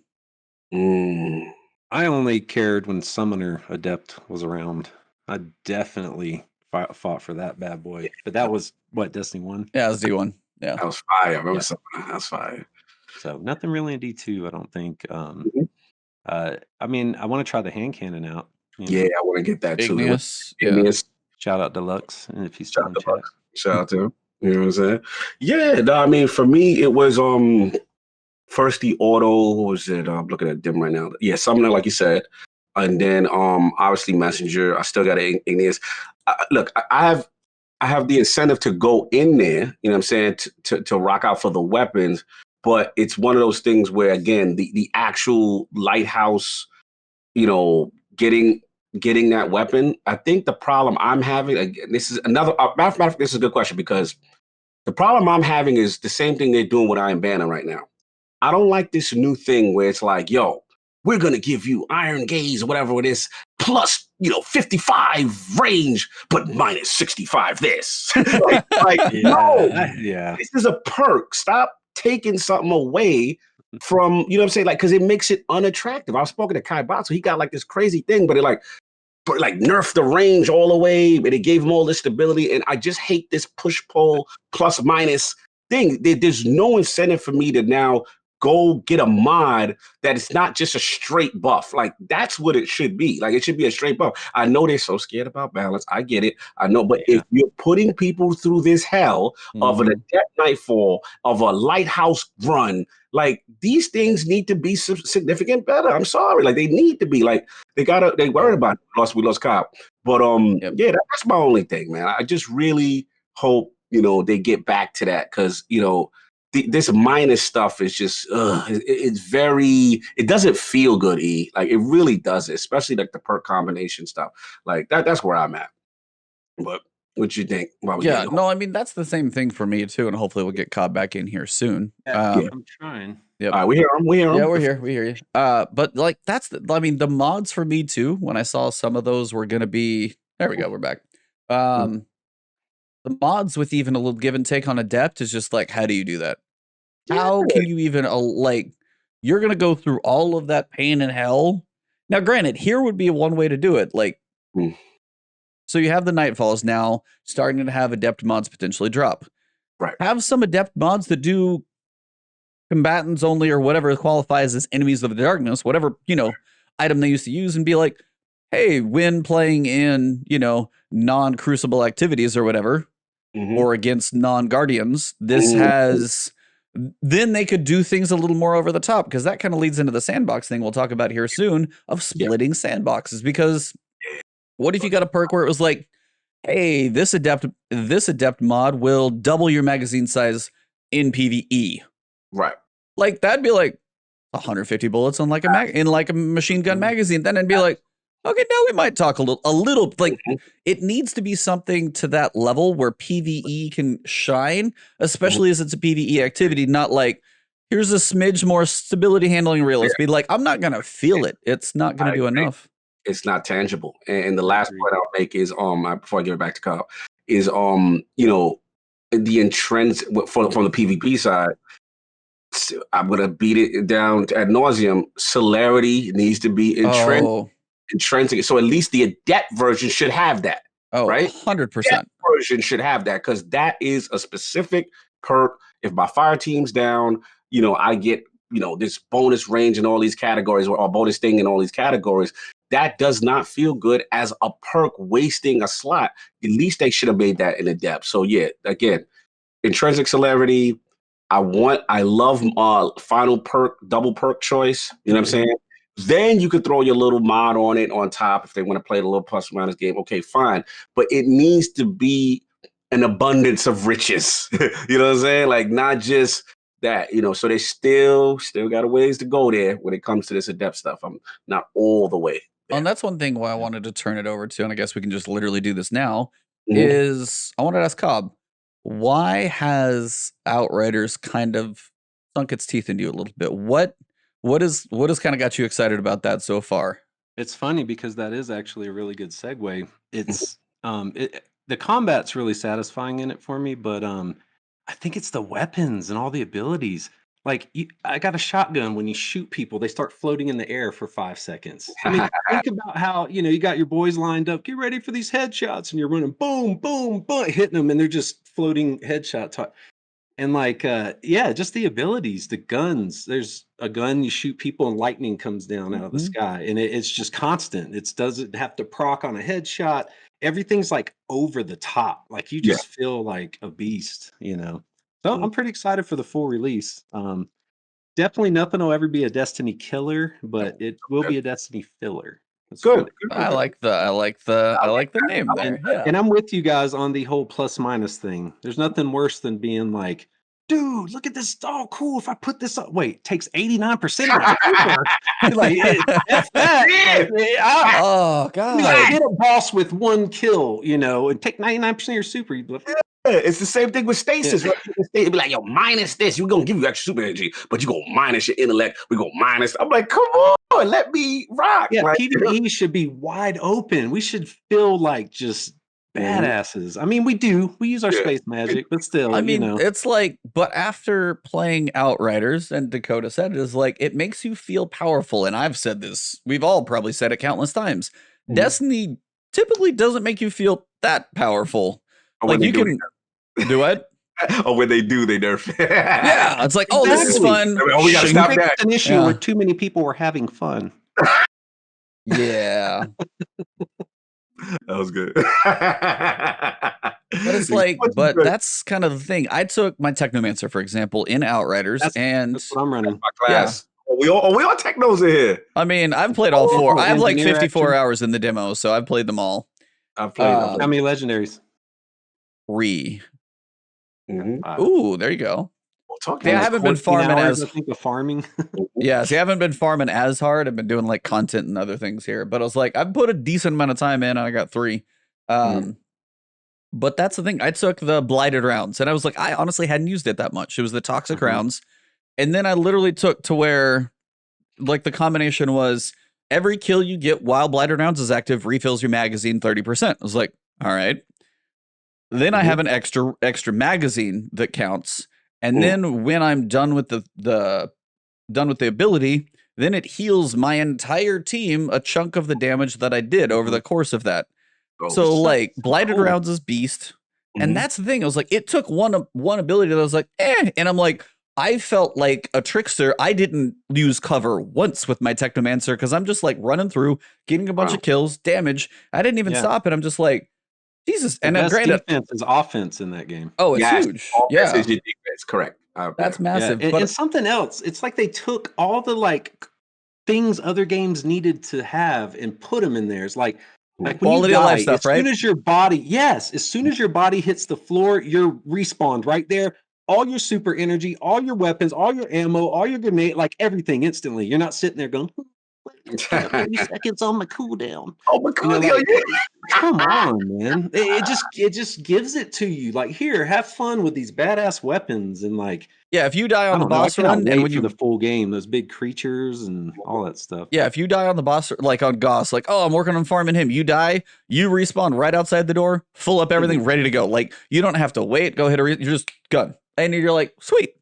Yeah. And there's the auto loot button. Oh my god, yes. That is amazing. And how about multi-marking your loot so you can delete it all with one button? Imagine. Oh, man. That took some games a long... Oh, my... Awesome. Shout out to Gene, dropping the love in chat. Thank you very much. Appreciate the love tonight. She hasn't been in here in a minute, but she always definitely comes in with an entrance. So love you. Thank you. Always Thank you very much. Love. Yeah, she said, King Cobb in the building. But yeah, it's like the little stuff, the auto deleting, the selling, the way the currencies have gone, like the mods, the crafting system.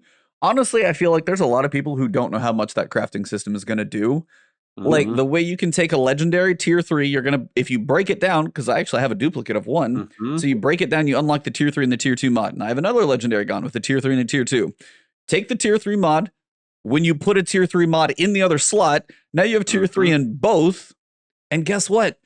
You can do that like with every different little combination. You're like, oh, this one does like exotics. Like it's just so amazing.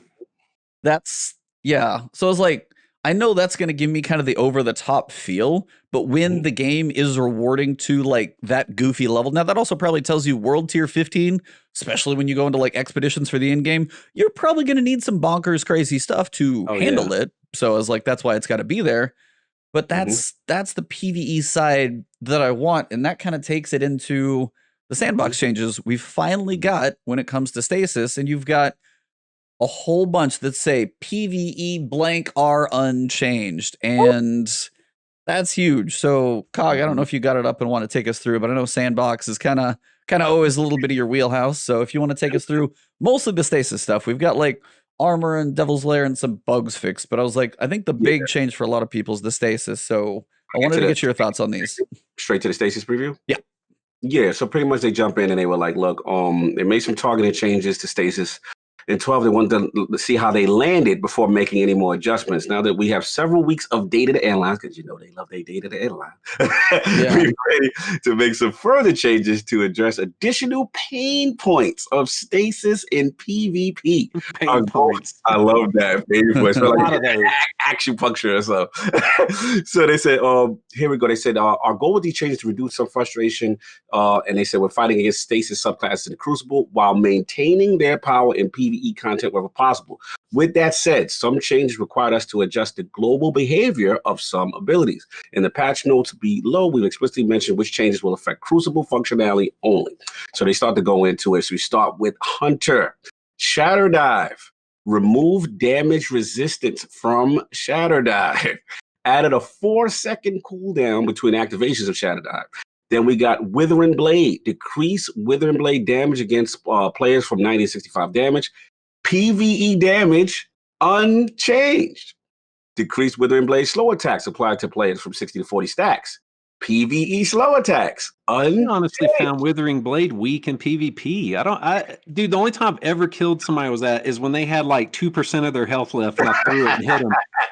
You throw it, it doesn't even dent their shield hardly. Like, I don't know what this whole, like, we have got to fix this. So in there's PvP. a lot of people that will go like throwing a dinner plate or something. So the idea with Withering Blade is some people can go double melees. Double you melee. can hit people with for 180 damage, which will almost kill them. And it's just dink dink. So that's why like people were at that point. They was running that double melee killing me. Decrease the target acquisition range of Withering Blade after it impacts a player from 12 meters to 8 meters. Range after PvE enemies is unchanged. I want to give you the Titan though. Oh, really? We doing this? It's your people. My people. Wow. You're one of those guys. I am a Titan. But that felt disrespectful. But I'm just gonna go ahead and move on. We won't judge you. We won't judge you. I am very undervalued on this podcast tonight. We mentioned Titan and he started flexing the guns. Like, naturally, he didn't even know he was doing it. Yeah, I was scratching the back of my head. I don't know what you're talking about. Oh yeah, he's like, you do the natural okay, so Glacial Quake. Now, granted, I will say all of these perks, there were people I saw on Twitter who are a lot more like PvP centric than I am.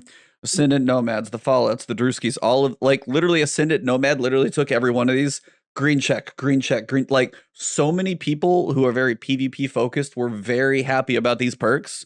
So honestly, like it's really cool to see Bungie nail so many of them with what a lot of people wanted. They almost got like not perfect, like for a few people it wasn't enough for all the way, but they did a lot of things well to hopefully like not kill them but bring them in. Yeah. So Titans, Glacial Quake, that's your super. The first, they removed the AoE freeze against players on cast will still freeze PvE. Again, good thing there. They did reduce the damage resistance from 60% to 50%. That's going to be everywhere, so you're going to be a little weaker. Increase the energy cost of using Shiver Strike, which is basically your melee while you're in Glacial Quake from 3% to 7%. Main reason behind that, now that's one of those I wish they would like. I have like something in my eye. I wish that could be a separate PvE thing because like getting a little more mobility, because I will tell you, like as I've gone for my fragment quests on my Titan, I'll usually do those in Gambit. And it's like get super kills. That's the longest thing for me. Yeah. Because as a Titan to get super kills, for some reason, it feels like it takes forever. Mostly because it just doesn't seem to, you don't get the kills. You freeze them and then you like kind of fly around and punch, but they never seem to count for, I swear it's like a bug. So there's that. Using the combo of Shiver Strike into a Heavy Slam will now cost the full super energy for both the Shiver Strike and the Slam. So apparently people are like flying and then slamming to do both and still save some of the super energy. And then they said also Shiver Strike increase the downwards velocity applied to Shiver Striking players when they are slowed to pull them out of the air. So I guess if I like Shiver Struck a floating Warlock, you'd fall to the ground faster. Is that the idea of the way I read? Okay, yeah. So the big thing for me there is mostly they're trying, like, apparently Titans are just walking around kind of OP and they could travel the entire map back and forth is the general idea. So it's like they're bringing a lot of that in check, a little lower damage resistance, not the instant freeze, can't travel quite as far. Still going to be able to do a decent amount of things in a normal area, but you won't be able to go map to map side. So it seems fair, but I was like, but I will still stay as like when I have those frustrations in Gambit, when I'm like, I need a little more time to get kills because sometimes things just don't register. That could be a bug. But I was like, there are a couple things in here that are just general. I wish they could have been PvP only, but that's just me. I'll jump into the locks. But also in your defense with the whole Umbral thing, the fragment stuff, is I think they made at the end of this patch notes that they're going to decrease those requirements. They felt those requirements were a bit too, lengthy and unfair. So I think that's also coming to help you out now, because I agree with you. I feel a lot of the Umbral stuff, for Stasis, like it really drags on. Some, like for me, the slowed kills sometimes take long. A lot of things. But anyway, let me get into the locks, man. Let's see what's going on. My people. Winter's Wrath. Improved tracking of Winter's Wrath projectiles. Now tracking strength decays from its max value over 10 seconds instead of 2.2 seconds. Thank God. Because your little turret isn't stupid anymore. Oh God. But it's just it's we're gonna get to that in a minute. But the thing is the super, the projectiles, isn't that the what you call it? That's the actual super when I'm shooting Put on my blast. I think that's the melee, right? Yeah. So that part is the tracking is all over the place. Like if I don't aim directly, it feels bad when you finally get your super and you're missing people point blank range like that. But anyway, increase the size of the Warlock super projectile proximity detonation radius. Okay. The proximity detonation now starts at its largest and scales down to 40% over time. So that's that circle when you do the detonation. Penumbral blast. Decreased penumbral blast damage against players from 80 to 30. Okay. PvE damage is unchanged. Interesting. So it's more of like a slowing versus a damaging melee, I guess, is the principle now. Yes, that's what it seems to be. It's just more about the slowing. And that's fair. I mean, at the end of the day, getting frozen does not feel good. You know what I'm saying? And then there's some warlocks, we was running double claw. We were running claws and getting the, you know what I'm saying, the double giant going on. Oh, God, I forgot about that. Yeah, that'd be 160 and it's like bang. Bang, bang. Yeah, bang, bang. You out of there. So ice flare bolts. Fix the bug where ice flare bolts will continuously try to switch targets. Increase target acquisition range of ice flare bolts by 33%. Increase tuning speed of ice flare bolts so they can more effectively hit nearby targets. So this basically for the warlock is when they freeze someone, they explode, and then what happens is a little tracker of stasis then looks for the next person to get. And in PvE, sometimes it was acting a little weird. Now this the big one, y'all. We got to pour out a little liquor, y'all, for my Chaos Reach warlock. That was so busted. I'm sorry. It was a good God. Good run. Chaos Reach was never getting used before, but man, was it getting used recently. Decrease the amount of super energy refunded with canceling Chaos Reach early. Teddy, I love you, my hand. I hate to put your business out there, but this is for you. You was running rush out in trials. You was getting super like 4 times a match. I love you. You was helping me out, but we knew that was not right.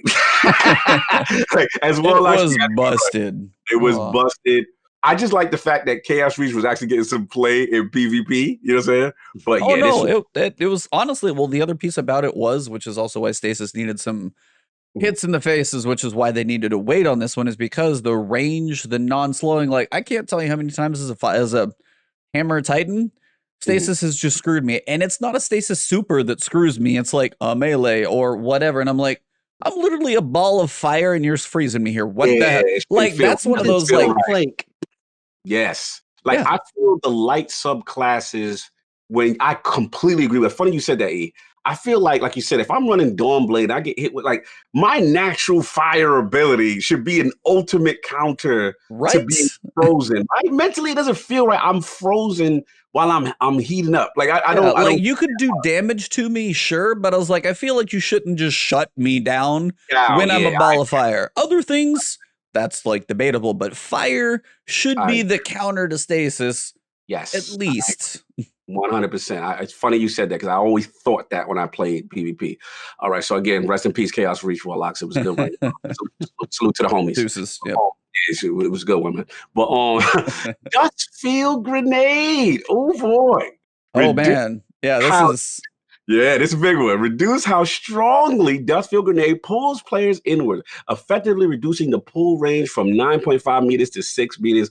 PvE pull impulse is unchanged. This is huge, y'all. This is huge. People in PvP, like you could be next to a wall, they throw the Dustfield Grenade to the side, and you get sucked, bro. It's get sucked. Like Fallout got to keep like get you over there. Not get good way.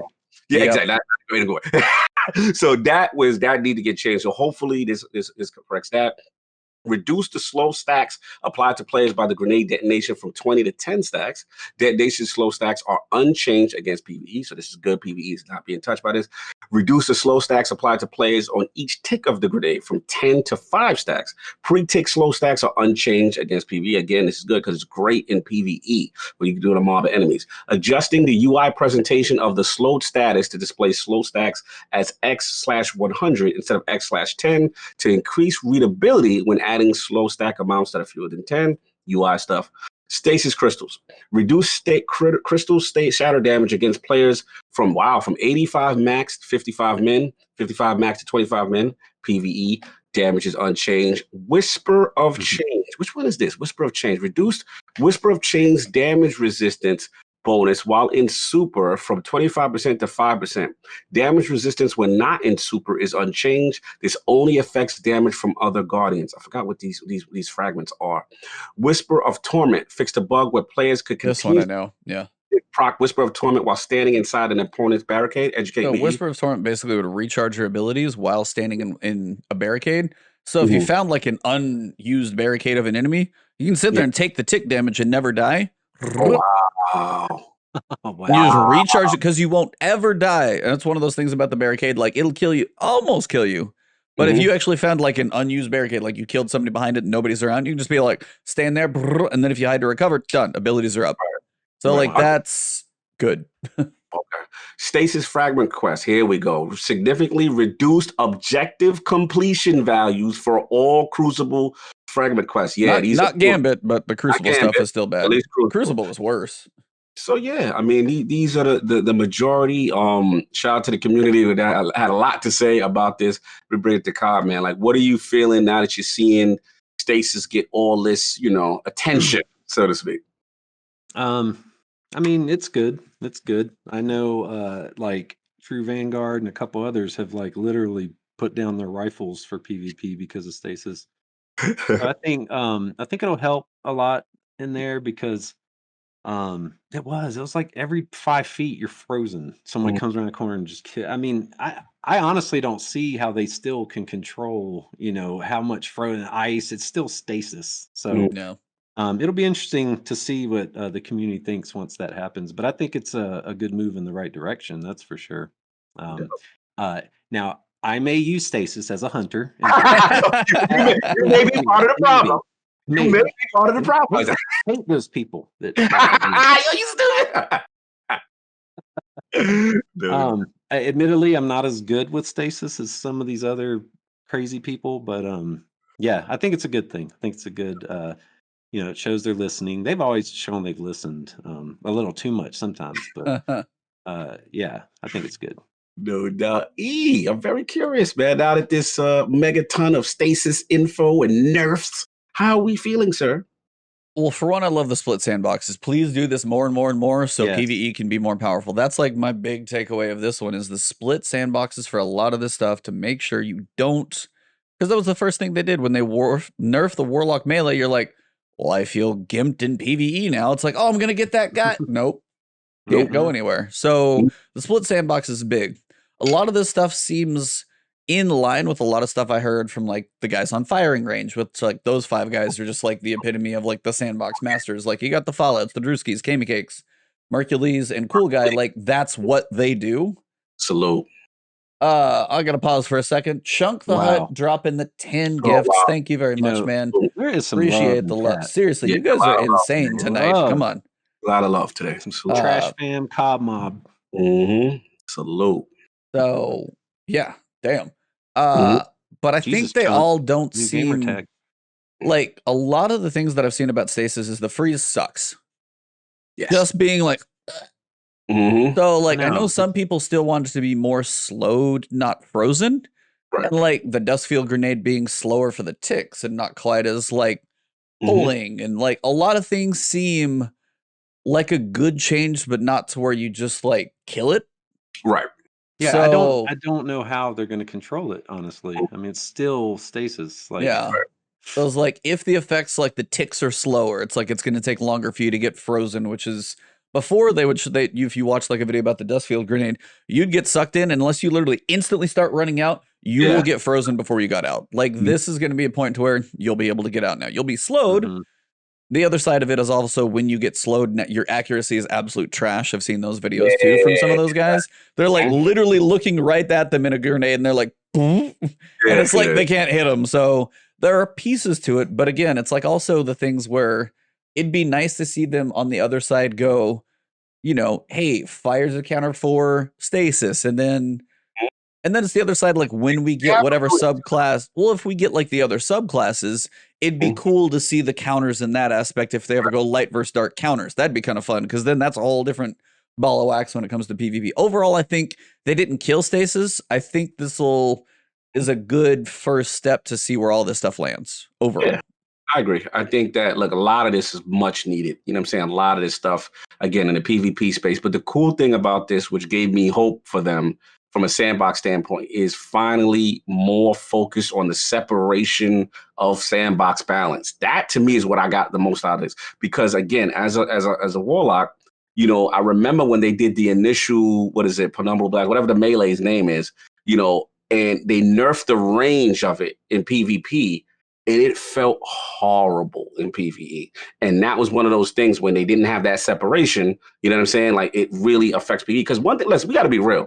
I'm going to be real, at least.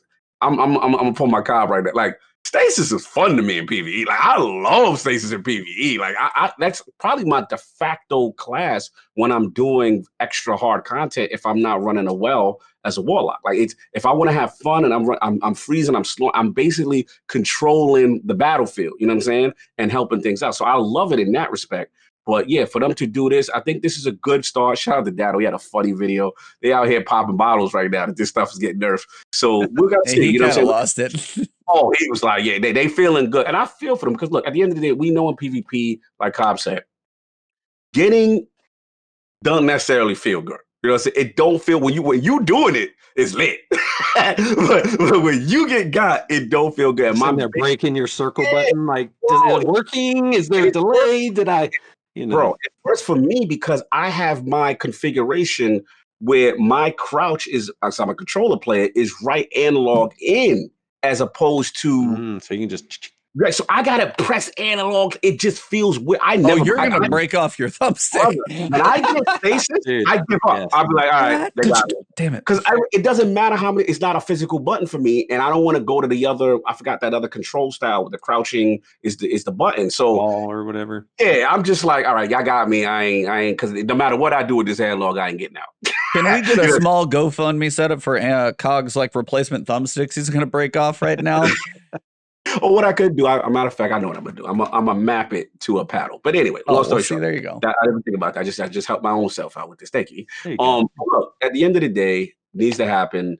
Good in the right direction. Let's see how this works, and then let's see how they build the other light subclasses up because they did say they are going to do that, and that excites me because we need a little bit more balance with this whole situation. But yeah, good for the most part. Separation of PvE and PvP sandbox. That to me is what I got out of this. So did they announce any changes in PvE to weapons? Because I feel like they should have just started the TWAB with none of this applies to PvE, and then listed everything instead of there saying were a few, like literally if it doesn't say it doesn't affect PvP, there are a few that are, so they did kind of break them out.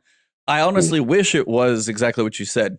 None of this affects PvE because honestly, any nerfs to PvE don't seem required right now for Stasis because it buff everything in PvE. Yeah, it's like because Stasis doesn't feel at all broken in PvP, or PvE. It honestly doesn't feel that powerful sometimes when you go for killing stuff. It sucks against bosses. It kind of sucks. My tornadoes are okay, but like you can combine with others now with like the artifact mod where it's like if they're hit by Stasis then your stuff does more, but that's like a team synergy thing specifically. But overall by yourself especially, you don't feel like you do that much in general. You slow things down. It's more about crowd control, and that is the purpose of it, which is not bad. But yeah, it's like when it comes to actual like super damage output, yeah, it is not like I'm nuking a boss with like 10 hammers that I'm sitting there throwing sunspots on. It doesn't even hold a candle to that, no pun intended there. Facts. Yeah, we did get some weapon shot to Dakota.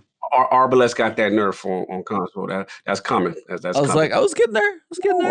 So is it one shot headshot only? I thought it was a one shot body shot in PvP. No, it's headshot only. Headshots reduced. Like headshots only. It was headshots only, but it was the aim assist cone was probably the size of a globe. Like the aim assist cone, if you looking in their general direction, it's like zzz, like that. It's going right there. Like I've heard console is broken. I've used it in PvP on PC, and it still feels like I probably shouldn't have hit that shot. And that's on like PC where I'm like, I probably was generous. And if it's worse on console, yeah, it was probably pretty busted. Yeah. So overall, I did want to shout, when is your first dinosaur Destiny drawing going to happen? Yeah, it's funny you said that. I actually thought about that today. I was reading the TWAB because I saw Dinosaurs 1 and Jansid, I think, was the artist that had the little dinosaur sketch. Yep. It got the wheels turning. I was like, should do some kind of. Which one are you going to do? You got the Raptor, Triceratops, or T-Rex? Oh, which one's first? T-Rex. Thank you for the title. I like the. My girlfriend always says I like the pointy, fangy thing. She likes when I do the other stuff, like just sharp, stabby, bitey things. But yeah, so probably T-Rex.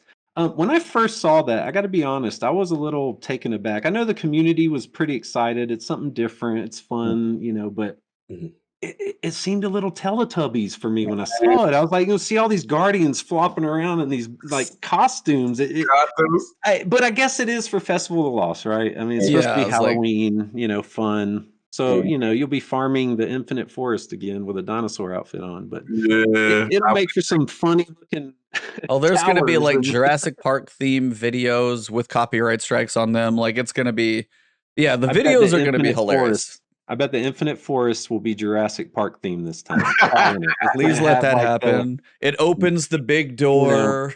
yeah, when you first walk in. They put like, an ogre has a big old skin on his head of a big like like they Cool. could have some fun with that if they went a little over, but it would be pretty funny. I am kind of curious when it comes to the dino stuff. How a couple of them are going to take shaders, because theoretically, like the Titan T-Rex, like kind of face in the mouth Mhm. could be cool with shaders. I still think Warlock's got the major short end of the stick with Tricer. Yeah. Like there are. Well, it's like what I can't remember. I think it was on Fire Team chat. Like one of them said pterodactyl instead for wings for a Warlock. I was like, that I could see. I can see that. But the Triceratops especially the one they picked, like the Triceratops got some big horns, kind of got the big head, bone shield, and everything, and it looked like a baby Triceratops helmet for some reason. It didn't look like because you got like Raptor and T-Rex and like look like baby like growing up Triceratops. It just did not look nearly as strong, and I was like, I am sorry, Warlocks. Yeah, it was. Just had a big horn coming off their face. Yeah. Yeah, I'm with you. Did you want monsters or? Oh, I voted Monster Strong. Oh, you did? Oh, yeah. I was Team Dino all the way. So, I mean, the last festival kind of was monsters: Dracula, Frankenstein. Yeah, it's like so they haven't done it. So. You're right. Mm-hmm. I was gonna say like the next piece of that is just a little bit of patch stuff is coming. So obviously this is the patch for Grandmasters coming in. This is when the first time we're going to be able to see the strike, the new one this season. The new strike is going to launch next week. Now, it's only for season pass holders, which is first time I've ever done that, which is a little weird. I don't know where it's going to be launchable, whether it be the playlist or the director. I don't know if it's part of like the season expansion or the season pass kind of story stuff. I'll be curious if it's part of that to tell the story, but that does launch next week. But honestly, were either of you guys thinking Trials might not come back this week? I know it did. But before we got the news on Thursday, were you guys like, is it coming back or not? I just forget about it until they announce it, because it's like from week to week, like, oh, will it be this week? Nope. Next week? Yep. Did you hear this week? Nope. Did you hear? Like seasonal trial season this week. No, you're right. You're right. I mean, it's one of those things you just go week to week. You're like, I just wait for them to announce if it's actually going to be back, because you never know. There's always something.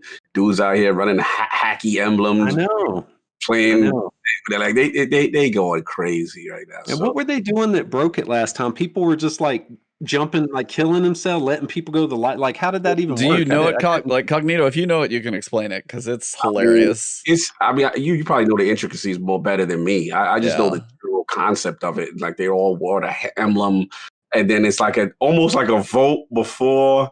It's basically it was like two people were the hawk emblem. They're like basically the pawns in the whole thing. The two people with the other emblem would become friends, go into chat and do like a random roll on Steam, and then whoever wins the random roll, it's like a gentleman's agreement. The other team just jumps off the map. They do it enough, and they literally guarantee a win, because what they would do is like, okay, so I win, I'm gonna switch, and this is all that allowed. It was the switch of the character was activated like a couple weeks ago. They would switch to another character, jump back in with their real active card. The other team would jump off and die, and they get a win. And then they go back out, switch characters to the other card that doesn't work, do the same thing. And if they see a team like this match up, they're like, cool. So you had like 50% of players on almost every platform who had flawless cards and not even 5 kills. Not even. No kill. Yeah. Wow. So, and the way you knew who to click that was doing it, they wore the hockey emblem. Yep. Right. So the hockey joint was that was like you was down with the scheme. And that's how you got your shirt, E? Yeah. This is the trial shirt. Ow. Yeah. Yeah, these dudes, this wind trading, they out of control, man. They was loose. They was loose with it. I was like, it's not the first time. It was like, and apparently that hopefully they got something. And the big thing is like, if you went to switch characters, like, or the rejoin feature, you just can't switch characters would be the big fix. And hopefully that's what they did, because that would stop the whole thing. If you can rejoin active, but you can't switch characters, done. So that's what it was. Yep, that's literally what it is. Mm-hmm. But yeah, it's like that pretty much wraps up most of the TWAB. Big but patch, also big patch, decent size. I mean, that's like all the stuff with Stasis and preview Grandmasters. That's everything coming. So we'll have a little bit of downtime. I don't know exactly how much downtime. I know they say it usually like, it's the standard. It's about an hour, 15-minute downtime. It'll pop back up. Now, to everybody in the States, daylight savings time is this weekend, or saving time, whatever it is called officially. That will change the daily reset. Now, as you guys can see, the platform will reveal. They actually don't say the time change. That's the maintenance begins. Players are that's right. Players are kicked out. Yeah, so it'll be 10 a.m. Pacific is when the new reset will be, as opposed to 9 a.m. So it's literally an hour later. That'll be in effect.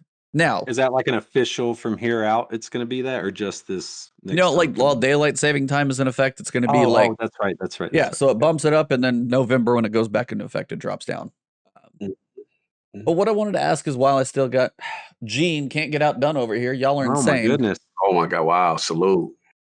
What I wanted to ask both of you, since we got a little bit of time, I don't want to keep you too long, but I actually have not had a chance to talk to Cognito, because we had Mylon on last week for lore, and then we had an off week and everything. A couple big topics for both of you guys. I don't want to hit everything, but from the state of the game for Destiny 2. So I wanted to get your guys' thoughts. I've given my opinion, so this is honestly for both of you, so jump in when you want to. One, this is kind of a two-piece question. Cobb, you're going to go first. The delay of Witch Queen, and also the fact, the acknowledgement of the Light and Dark 10-year saga with now the 10th year expansion confirmed. Thoughts about that whole piece of news? The delay of Witch Queen could be good, So it's kind of good when stuff gets delayed. Sometimes it's not quite ready. We don't want them to rush out anything that's not ready.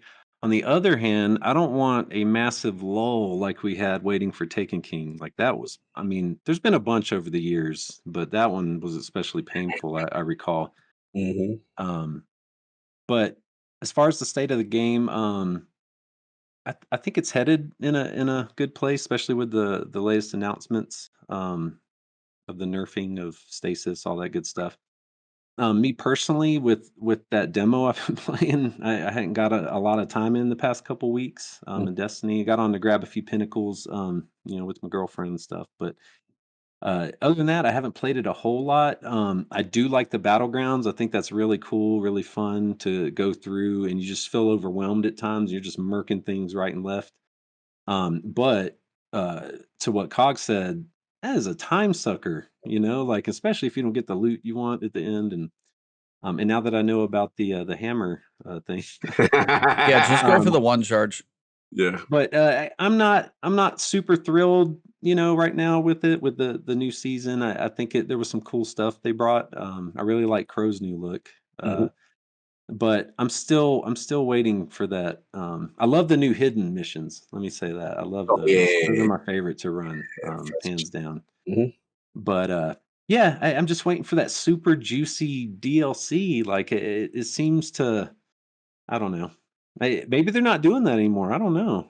I guess Witch Queen's going to be a massive one, right? They announced, but that's theoretically going to be the big one, because they said that they described the stuff that they want to do is they really want to take this one, and they're like, they want to make it a definitive action MMORPG. They've said that, but they also want to go into the point where it's here's the line. They want to do it unlike anything we've ever attempted before, with characters, arcs, heroes, and villains that persist over multiple future releases. Like the storytelling they're doing now, it sounds like this is like to the next level for the general like lore story, everything going on in the game.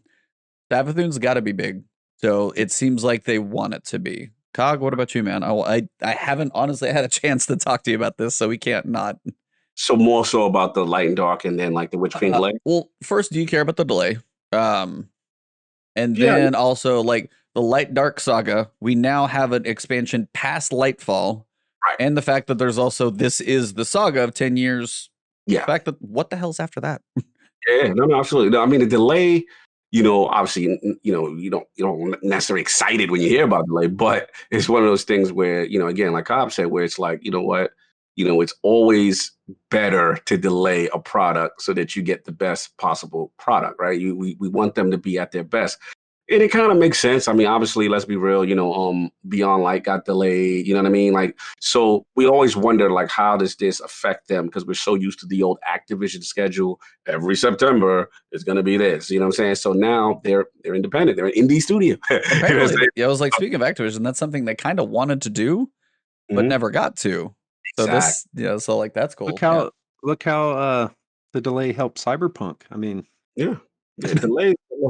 Yo, you stupid. Wow. that was crazy. If you're going to delay it, but I can't get it on my PS5 because I have the digital only. Oh, damn. Oh, yeah, they took it off the store. Oh, yeah. See, that's why you need Xbox. I'm just joking. I had to throw the shot. But anyway, look, at the end of the day, delay is good. The thing I got out of it with the light and dark thing is there's a part of me that's confused because all we've known in Destiny is light versus dark for all these years. So it's like, what the hell are they going to talk about afterwards? But then there's a part that excites me because I know that Luke and Mark have got elevated to this like grandmasters of the lore position, right? So as far as the future of Destiny moving forward, so to me, that's big picture stuff. You're talking about movies, you're talking about putting Destiny in all these different mediums. So that means you've got to have a plan post light versus dark. So I'm very curious. I mean, it's exciting. I don't know what the hell that is. Again, all we've known is this whole the light versus dark, the traveler versus the space Doritos. You know what I'm saying? Like, that's what we've known. You know what I'm saying? So what's gonna happen? In the past we've heard, yo, y'all not ready. Yo, it's gonna be bold. What I would like. We had the tweet yesterday that seemed to push that even more when you said people at Bungie, like half the Bungie employees literally tweeted Bungie, like whatever happened yesterday. Happened internally. They hyped. Super pumped. So again, I don't know if that's just the hype of them as a studio, if that's the hype because I think it was Barrett changed his Twitter to director of unannounced game, right? So we know there's another thing, and that could be the matter, could be moving further along. We don't know. Something's going on with the entire Destiny, as a company, as a studio, they're galvanized, right? They're excited. They're super pumped. That's the energy we getting from them. So I'm very curious to see what that translates to because, as far as Destiny, I'm happy that the game is profitable. I'm happy that they're able to do a bunch more stuff that we learned, right? Now it just comes down to where does that go past light dark? Where does matter fall into this? And the last thing I'll say is this is for me. This is comic book cog now. I want if they go in light versus dark, I want a moment, Avengers Endgame kind of moment where we're gonna lose people, and it's gonna be either like Zavala sacrifices himself to save all the Guardians, or so I want loss. I want something like this. The stakes are high, and in order for this, or whether it be a race, we know Cabal's going to link with something has to happen so this thing can hit hard. Because same way I felt Forsaken hit hard is when we found out we rotted for Kate. Where them Barons at? You know what I'm saying? That's what I was on. Like it gives you that emotional connection, and we haven't had that in a while. So that's. Not that you just got to sell death to sell the game, but I think it would be epic. One of the Avengers style, even listen, I'm Osiris fanboy, but even if went, what I'm saying? Like some loss that yo, the darkness ain't playing. Like it's real out here. Like, you know what I'm saying? Like, or we could do comic book cog. We could do Destiny Civil War. Everybody taking light versus dark. Yeah, yo, fam, we not with the light no more. You know what I'm saying? We over here. I thought they were gonna start alluding to that with Eris, Drifter. You know what I'm saying? Yep. I thought it was gonna be like, yo, we taking sides, and this is the way to do it. And then we have that kind of thing. So I'm excited. I'm hoping that Luke's elevation and Mark's elevation to the Grandmasters of the lore put them in that direction, and we'll see what happens. Nice. Topic 2. Yes. Sunsetting being sunset. thoughts, Cobb instead of Cog. Cobb. That's not confusing. Yeah, not confusing at all. I know. As far as sunsets, I like holding hands and walking on the beach. Under the stars, into the Under the moonless, stars. into the moonless night, so he can see Pointing out these. constellations. Exactly. I'm good with you. Shouting useless nonsense. I love all that stuff. What was the question? You ought to get sunsetting. Sunsetting. Yeah, I think it's good. I think sunsetting stinks. I think I don't know. Like I do like out with the old, in with the new. Like if they were going to sunset, they should replace it with new gear and new weapons, and like it goes back to the Taco Belling, I always call it, where you take the same ingredients and you whip them up and you serve it back to the people. They're like, oh, it's something new. I feel like that's kind of what happens. You know, they get us excited for old weapons. We're excited for the old vault of glass. Why isn't it the vault of plastic? And they've, you know, it's a whole nother, you know, like, but I get it. You know, games are hard. But sunsetting, I'm fine with sunsetting the sunsetting. Cog. Yeah. Cog. We gotta talk about it. Yeah, I was out when all this went down with my surgery. But yeah, I've got conflicted things about this. Gotta know. Yeah. Here's the thing.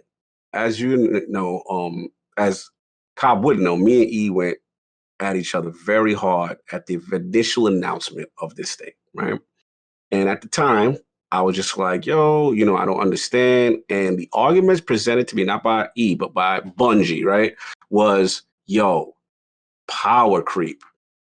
You know, we're getting to the point where it's too hard and difficult. We have to make things better than this. And, you know, as a result, this is why. Now, even though I didn't agree at the time, I understood the argument. The thing I put my line in the sand was, damn it, don't you dare touch my exotics or it's going to be a problem, right? That was probably where I ended up. And I ended up coming around, right, E, to the idea of it.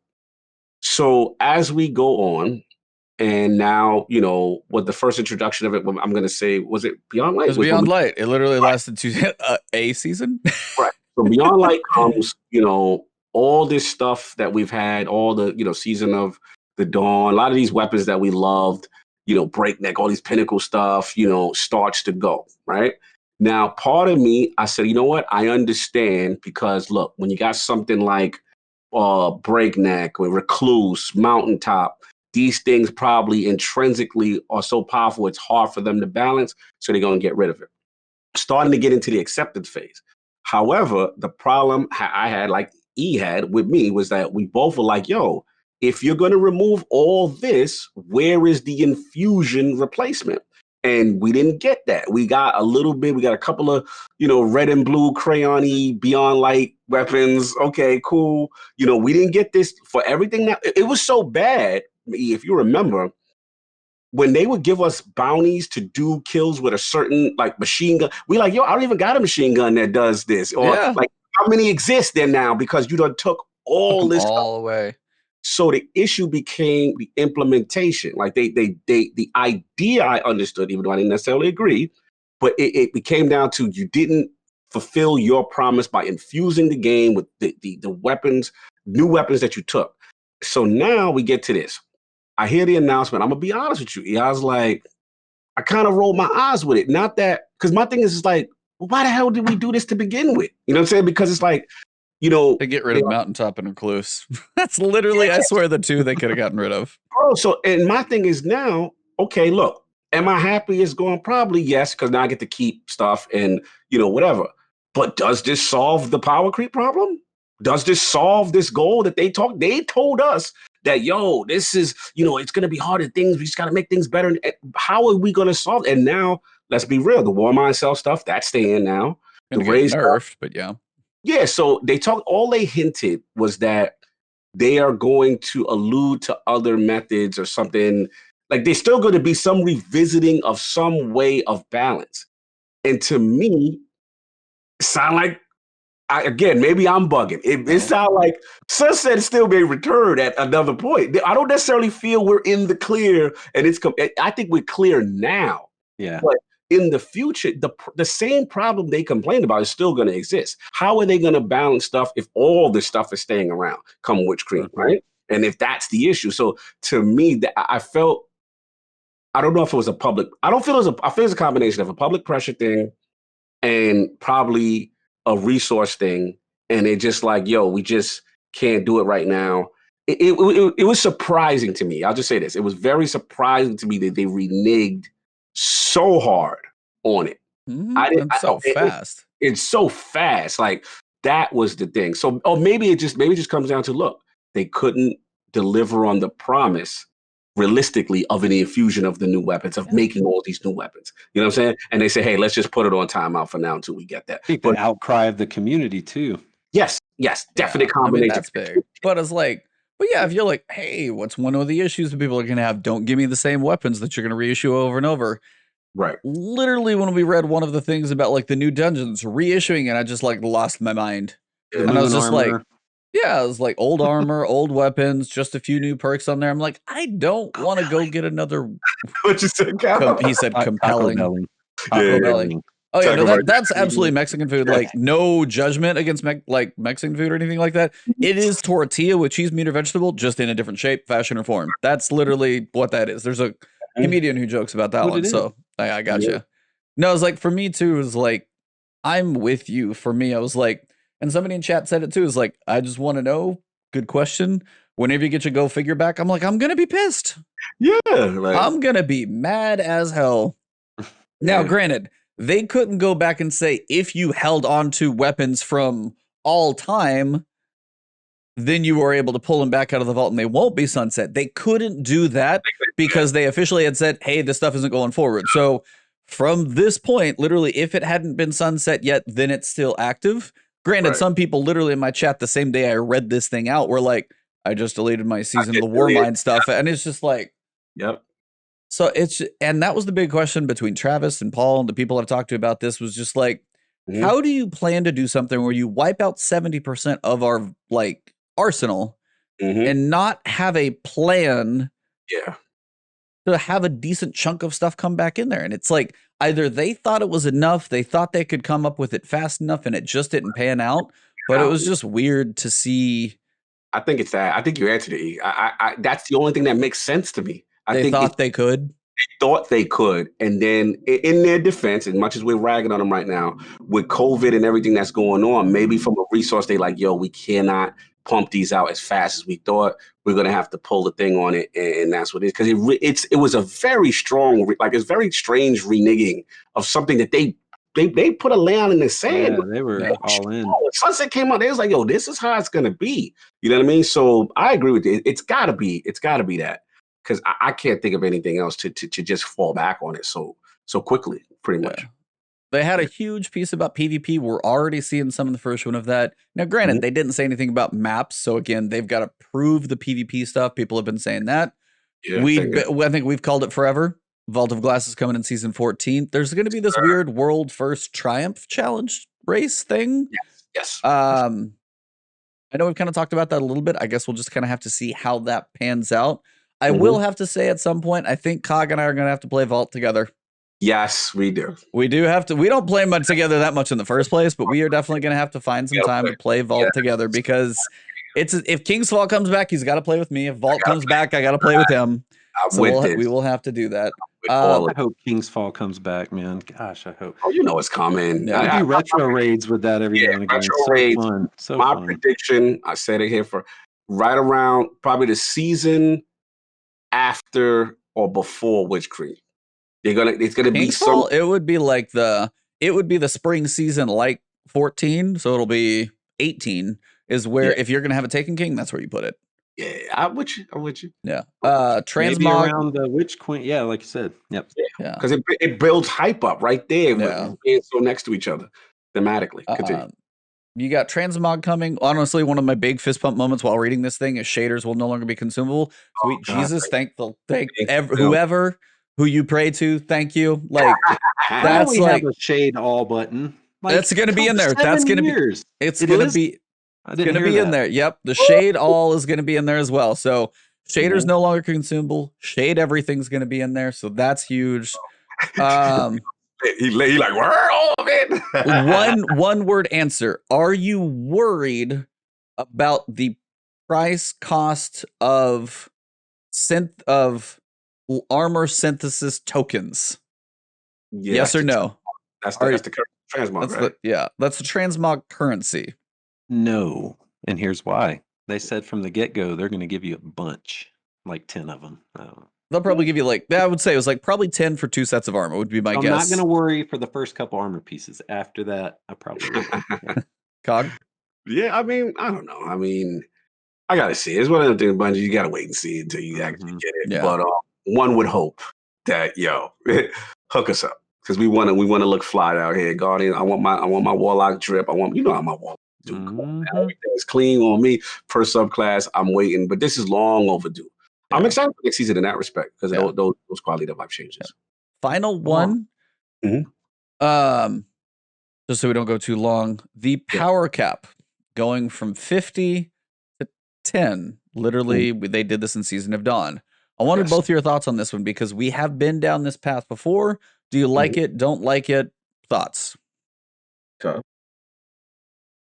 I guess not these days it doesn't bother me as much because I'm not as power hungry, I guess you could say. Where like every season I'm like, I've got to max to the max top.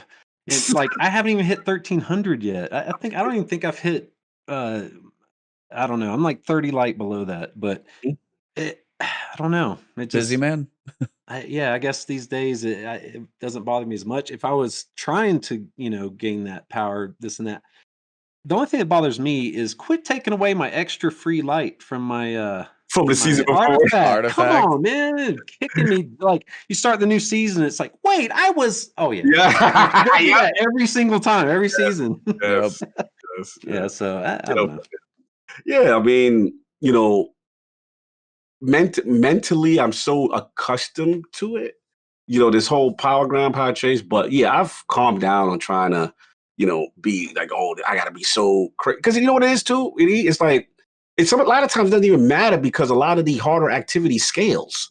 So it's just like, what's the purpose? Like, I'm not even feeling strong for being at 1360 for what? You know what I'm saying? Because at the end of the day, I'm not really that substantially, more powerful or have more. You're still getting one shot by that annoying sniper in the corner. So me being a higher number than my man in the fire team, it ain't necessarily, that big of a difference. So yeah, to me, it always comes down to the activities and what you're doing and the chase for the loot as the excitement. So if they want to go to this route for seasons, I'm fine.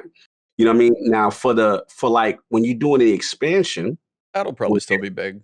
Right. When there's a raid or there's something that's a number to aspire to qualify from really cool end game activity /dungeon /raid, I don't have a problem with that in that respect. But the seasonal stuff, like there's really outside of this Grandfall, Nightfall, you know how I feel about Grandmaster Nightfalls already.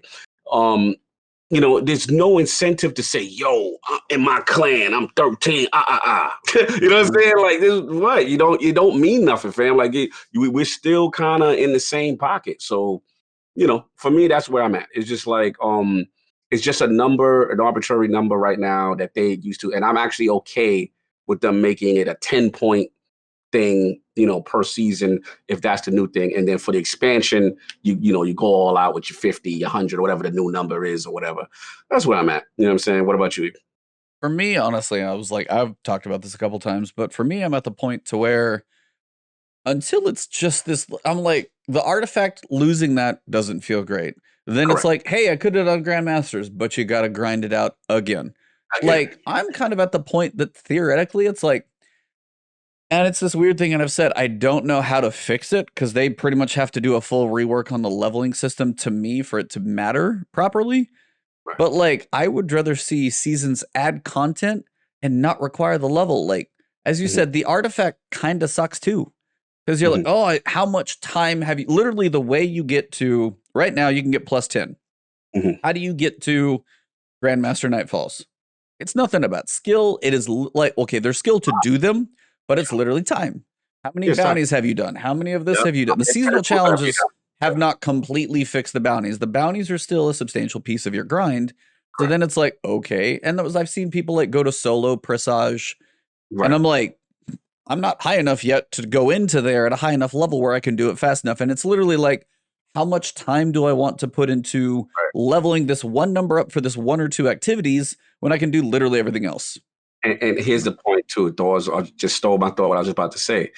Again, if you want us as players to invest, right, and be committed to the power grind, then damn it, you better have some crazy stuff in Grandmaster, right? You better have some crazy stuff to make me go, yo, I gotta get my level up. The only time I thought they did it semi-okay, I will admit, was the introduction of the legendary lost sector. So I'm like, okay, I gotta get up a little bit because now, if I want this exotic, you know what I'm saying? I got to get my behind in there solo and do X, Y, and Z. You know what I'm saying? But if there's no chase, there's no powerful incentive, no exclusive exotic, there's nothing that people are not going crazy to do that. And again, it always comes down to rewards, in-game rewards. Reward correctly, people will want to get in there. Factor. Just a message last week, you jumped in. Remember, last month or whatever it was, 2 months, 2 weeks, 3 weeks ago, when Messenger was in trials, right? Yep. With Desperado or whatever. I saw you in there, right? Yeah, I had help, but yeah, I did. I got dragged in, and I was like, all right, we'll give it a shot. But yeah, it's like, it is one of those like Desperados, one of those rare pinnacle perks. Like, there's nothing like that in a Grandmaster, and on the PvE side, it's still pretty minimal. But that's kind of thing. It's like, we did Season of Dawn. People were like, hey, the 10 doesn't feel great. Then we went up to 50, and now we're going back to something we already said people didn't like. So I'm like, it's still a Band-Aid over a bullet hole, because it's the issue of, why am I leveling? Like, if you want to add a seasonal content and tell a story and stuff like that, make that stuff compelling. Add cool guns to go after. But it's like, oh, you could, like, yesterday you could do a Nightfall. Today you can't, just because it's a new season. Nothing else changed besides you have to grind this crap out again. That has to change for me in the long run, because as you said, Cobb, of like, I have not gone nearly as hard in multiple seasons. I'm just about to hit 100 rank for the season, which is, I don't know if I honestly hit 100 last season. But it's just like, it's been slower, because to me, it's like, there are a couple things that I haven't been able to do. And it's like, I would love to work on a solo master presage, but also on the other side, do I want to beat my head against grinding up to like level 200 in the season pass to be like pinnacle 1305 plus a 20 power level? So I've got a little bit of a delta over it, just to do that one thing. And for me, it's like, the guide would be cool, but I was like, there's so many other things, again, for my sanity, I would much rather not spend that time. And if I do get to that point, when you take it away in a new season, I'm just like, And that's where it's been like hard for me. And I'm seeing this 10, and I'm like, now it's literally just a slow pinnacle, and you're just going to bump them a little farther away every time. And the artifact's going to reset. Yeah. It's just, so I was like, I'm hoping this is maybe 10 for the next 2 months. And then something bigger changes for Witch Queen. Like, there's got to be some substantial change to the leveling, because I'm not the only. There's a lot of people that they're not a fan of it anymore. It's just an arbitrary number to say you can or can't do this if you put this much time in, and that's it. Yeah, that did bug me, because I went hard on the lost sectors last season, like for all the the chest and arms. And then, I found out the new gear for this season. I'm like, sweet. Day one, I went to like try to go. I'm like, what the? Oh, dude, first day, you just get walloped. You just get kicked back down the hill. You climb up the hill and then kick back down. It'd be cool if they, I don't know, maybe it's like somehow implemented, half the power you earn in your artifact, you can carry over, or something, some kind of benefit, like not just fill this thing up and then take it away. And then all the cool perks in there, that don't matter if you select it. You got to go into your gun and throw those pieces on. Like, so why even is that? Like, I don't know. No, like, and it's a pain point for me that I hope they address in a Witch Queen, because if it continues for another 6 seasons, it's hard to to go for the top level stuff, which is fun to do. But I was like, it doesn't feel, it's just a time thing that Bungie wants you to spend time in the game. But if it's just arbitrary for time, it's not the right reason. No. So I always have this like every season, I always have this odd feeling after day 1 or day 2. Like, you do all the cool new stuff, you eat up the little missions, and then there's this moment where I'm like, wait, Yeah. What do you do? what am I supposed to work on now? Like, okay, the Yeah. cool new, I'll go to Europa and do, but I don't know. I miss the days of everything that came out. We had a little mini story of missions, Mhm. like DLCs basically. But Yes. I know that takes time, and but I'm whatever. with you, brother. I'm with you, man. Well said. That is all I got for this week. Obviously, wanted to finally touch on that stuff. So thank you for the extra time, Cobb. Appreciate it. Thank you But guys. as we wrap this episode up, I wanted to say thank you for joining us. For one, amazing artist. Cool to hear up at the astrology and astronomy. I did it too. Damn it. No, it's yeah. Yeah, those two are too close, and you've probably heard the word astrology more in your life just because people apparently love Cancer and Sagittarius and all that crazy stuff. Like, we're talking about the Scorpio. actual science stars. That's the good stuff. Yes. But that being said, like, just like for anybody who hears this and everything, where can they find you? Is there anything you're working on? Any like planned pieces in your head? Just the floor is yours for anybody who hears this. Where to find you? What you got coming? I'm KobOneArt everywhere. All my socials, YouTube. I have a channel with time-lapse art videos. I have a Redbubble store. I stream on Twitch, few and far between these days, but I still do. So yeah, as far as pieces, I have 33 Star Wars cards that I have to draw this weekend, and my goal is to have them inked by the end of next week. Mm. So that's on my plate. As I mentioned before, I might do a Keitel piece. Is that her name? Nice. Yep. Old Tusk face. Old face. But yeah, I appreciate you guys having me on. It's been a lot of fun. Salute. Anytime, man. Anytime. I'd love to come hang out with you guys. You already know. Salute. Mhm. Believe me, the pleasure was absolutely ours, and you're welcome back. Chat, From you guys have Guardian Con been airplanes to right here. seriously, man. Because yeah, we went Florida. I think you came through Dallas and kept going Dallas. home for you. So Mm-hmm. that was funny because it was you and Gamma both like headed back the same way. Gamma went to Fort Worth. You went a little farther. So like, yeah, it's Salute. like that artist row between. I spent some money on artist row, but it was like you and Monkus and Gamma and just the talent in the community. Like, honestly, I can tell you by the time it comes to GCX next year, because I assume they're going to do a digital event this year. Next year, holy crap, we have like there's so many amazing people between doing this really podcast is. for multiple years now. We're never going to have enough time to just say hello to everybody. So it's Cool. it's going to be awesome. But I love spending like a couple hours with you guys. That's why we appreciate the extra time that you give, because it's really cool to get to know you more. And now when you're like, hey, you want to grab a drink later? It's like, sure. Like, it feels awesome. Do you want to get a drink? Yeah. Well, I'm in Albuquerque though, so Okay. Later is going to be like Sunday. If I'm driving, it's going to take me a minute to get there. So, but yeah, it's like, so, Cog, I know you've had a couple of rough weeks and everything, but, what do you got coming up? I know you had shout out, by the way, to ILP last weekend.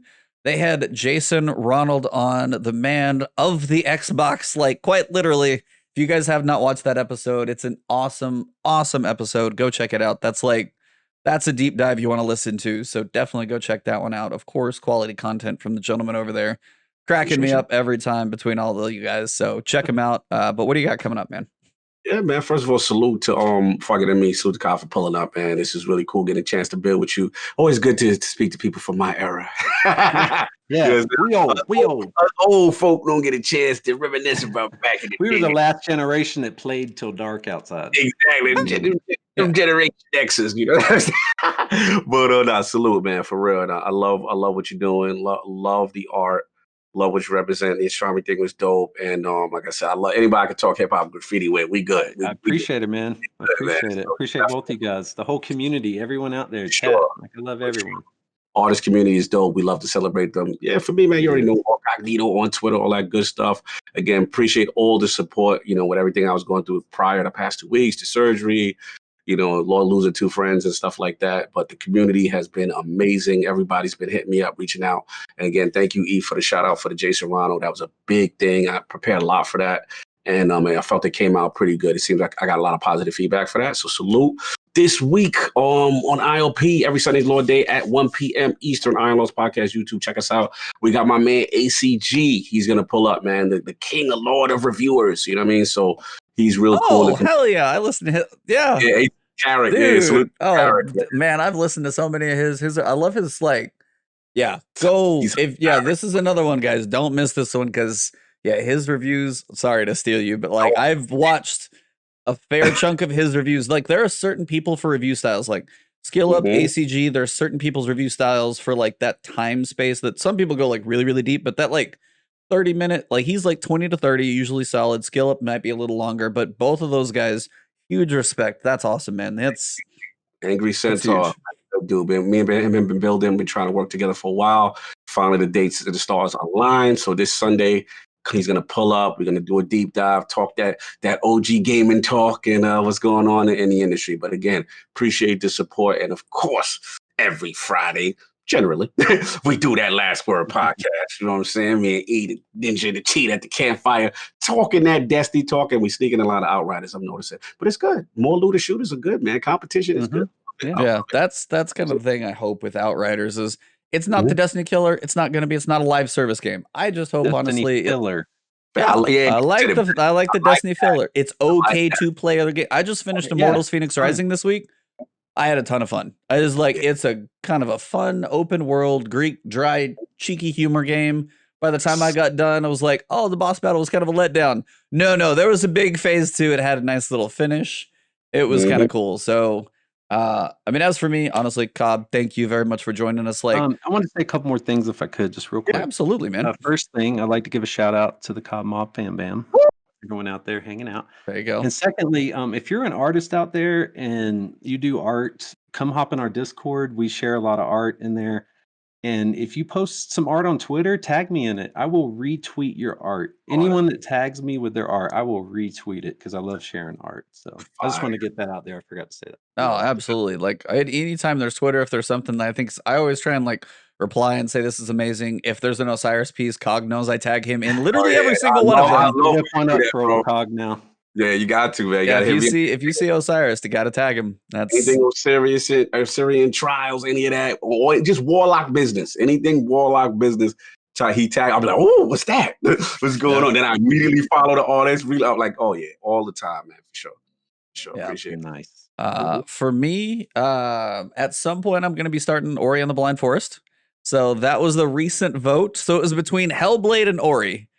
Because last time the vote was, for me, it was between what we played, Immortals, and then Hellblade and Ori. And it was a like tight fight the whole way, and I think Immortals pulled it out in the last second. This time is literally like 66-33, Ori beat Hellblade. Now, Hellblade is going to come after. Both of these are about 8 to 9 hours. Hellblade is next, but you guys will see me playing Ori kind of on like, the off variety day that I'll have.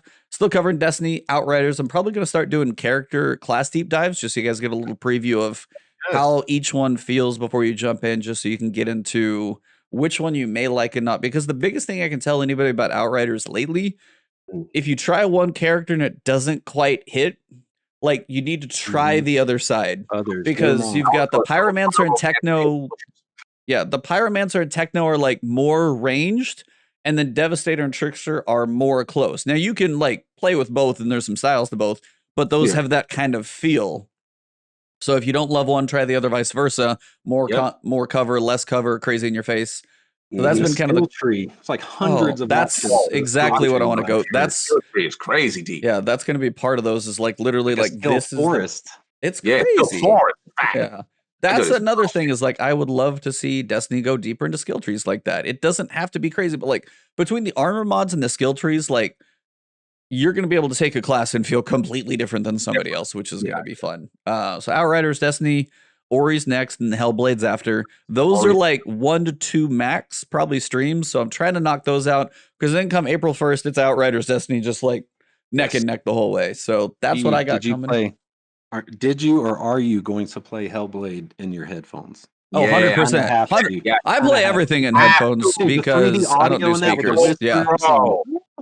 That's literally the one thing I've heard about Hellblade is like audio is crucial. So have you not played it? No, he hasn't played it. Have not. Dude, I can't wait. It is designed to make you feel what it's like to like mental health. I've heard. It is. It's crazy, dude. Just wait. You crank the volume in your headphones, man. It's the 3D audio is spectacular. Yeah, that'll be one where like the game volume's probably about the same as my voice or a little less, so like the chat can see it too. So that'll be big. So those are what's coming for me. Twitch, Twitter, YouTube, it's Ebontis everywhere. You guys know to find me. The love has been amazing lately, everywhere. So thank you guys for that. If you guys made it this far in, I probably need to do this in the beginning. Go listen to this on audio, on YouTube, on ILP, on my YouTube channel, but also like Spotify, iTunes, wherever you listen to audio podcasts, take them with you in your pocket, walking your dog, whatever you do, we're there too. And thank you guys for the growth there. Been awesome. That was the longest outro I've ever had. Sorry about that. But again, we are also going to go raid Ill Physics. Tony out there crushing it in PvP. Amazing gentleman right there. Just got the shout out recently by Bungie. So go hang out with him. See if we can get him on here at some point. Definitely an awesome guest. That is a smart PvP man for sure. So I'd love to like pick his brain. I know Cog will be excited for a Crucible episode as usual. But as we wrap this one, Cobb, thank you very much. Cog, of course.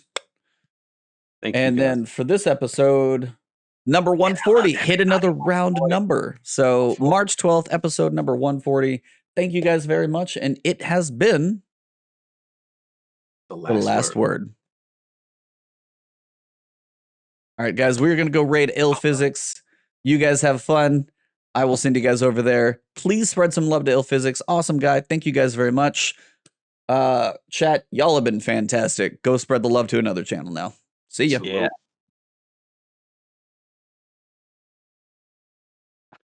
All right, keep that recording. I completely forgot. Oh, you're totally fine, man. It's all good. We can just do our outro claps. Get the ninja. Outro clap.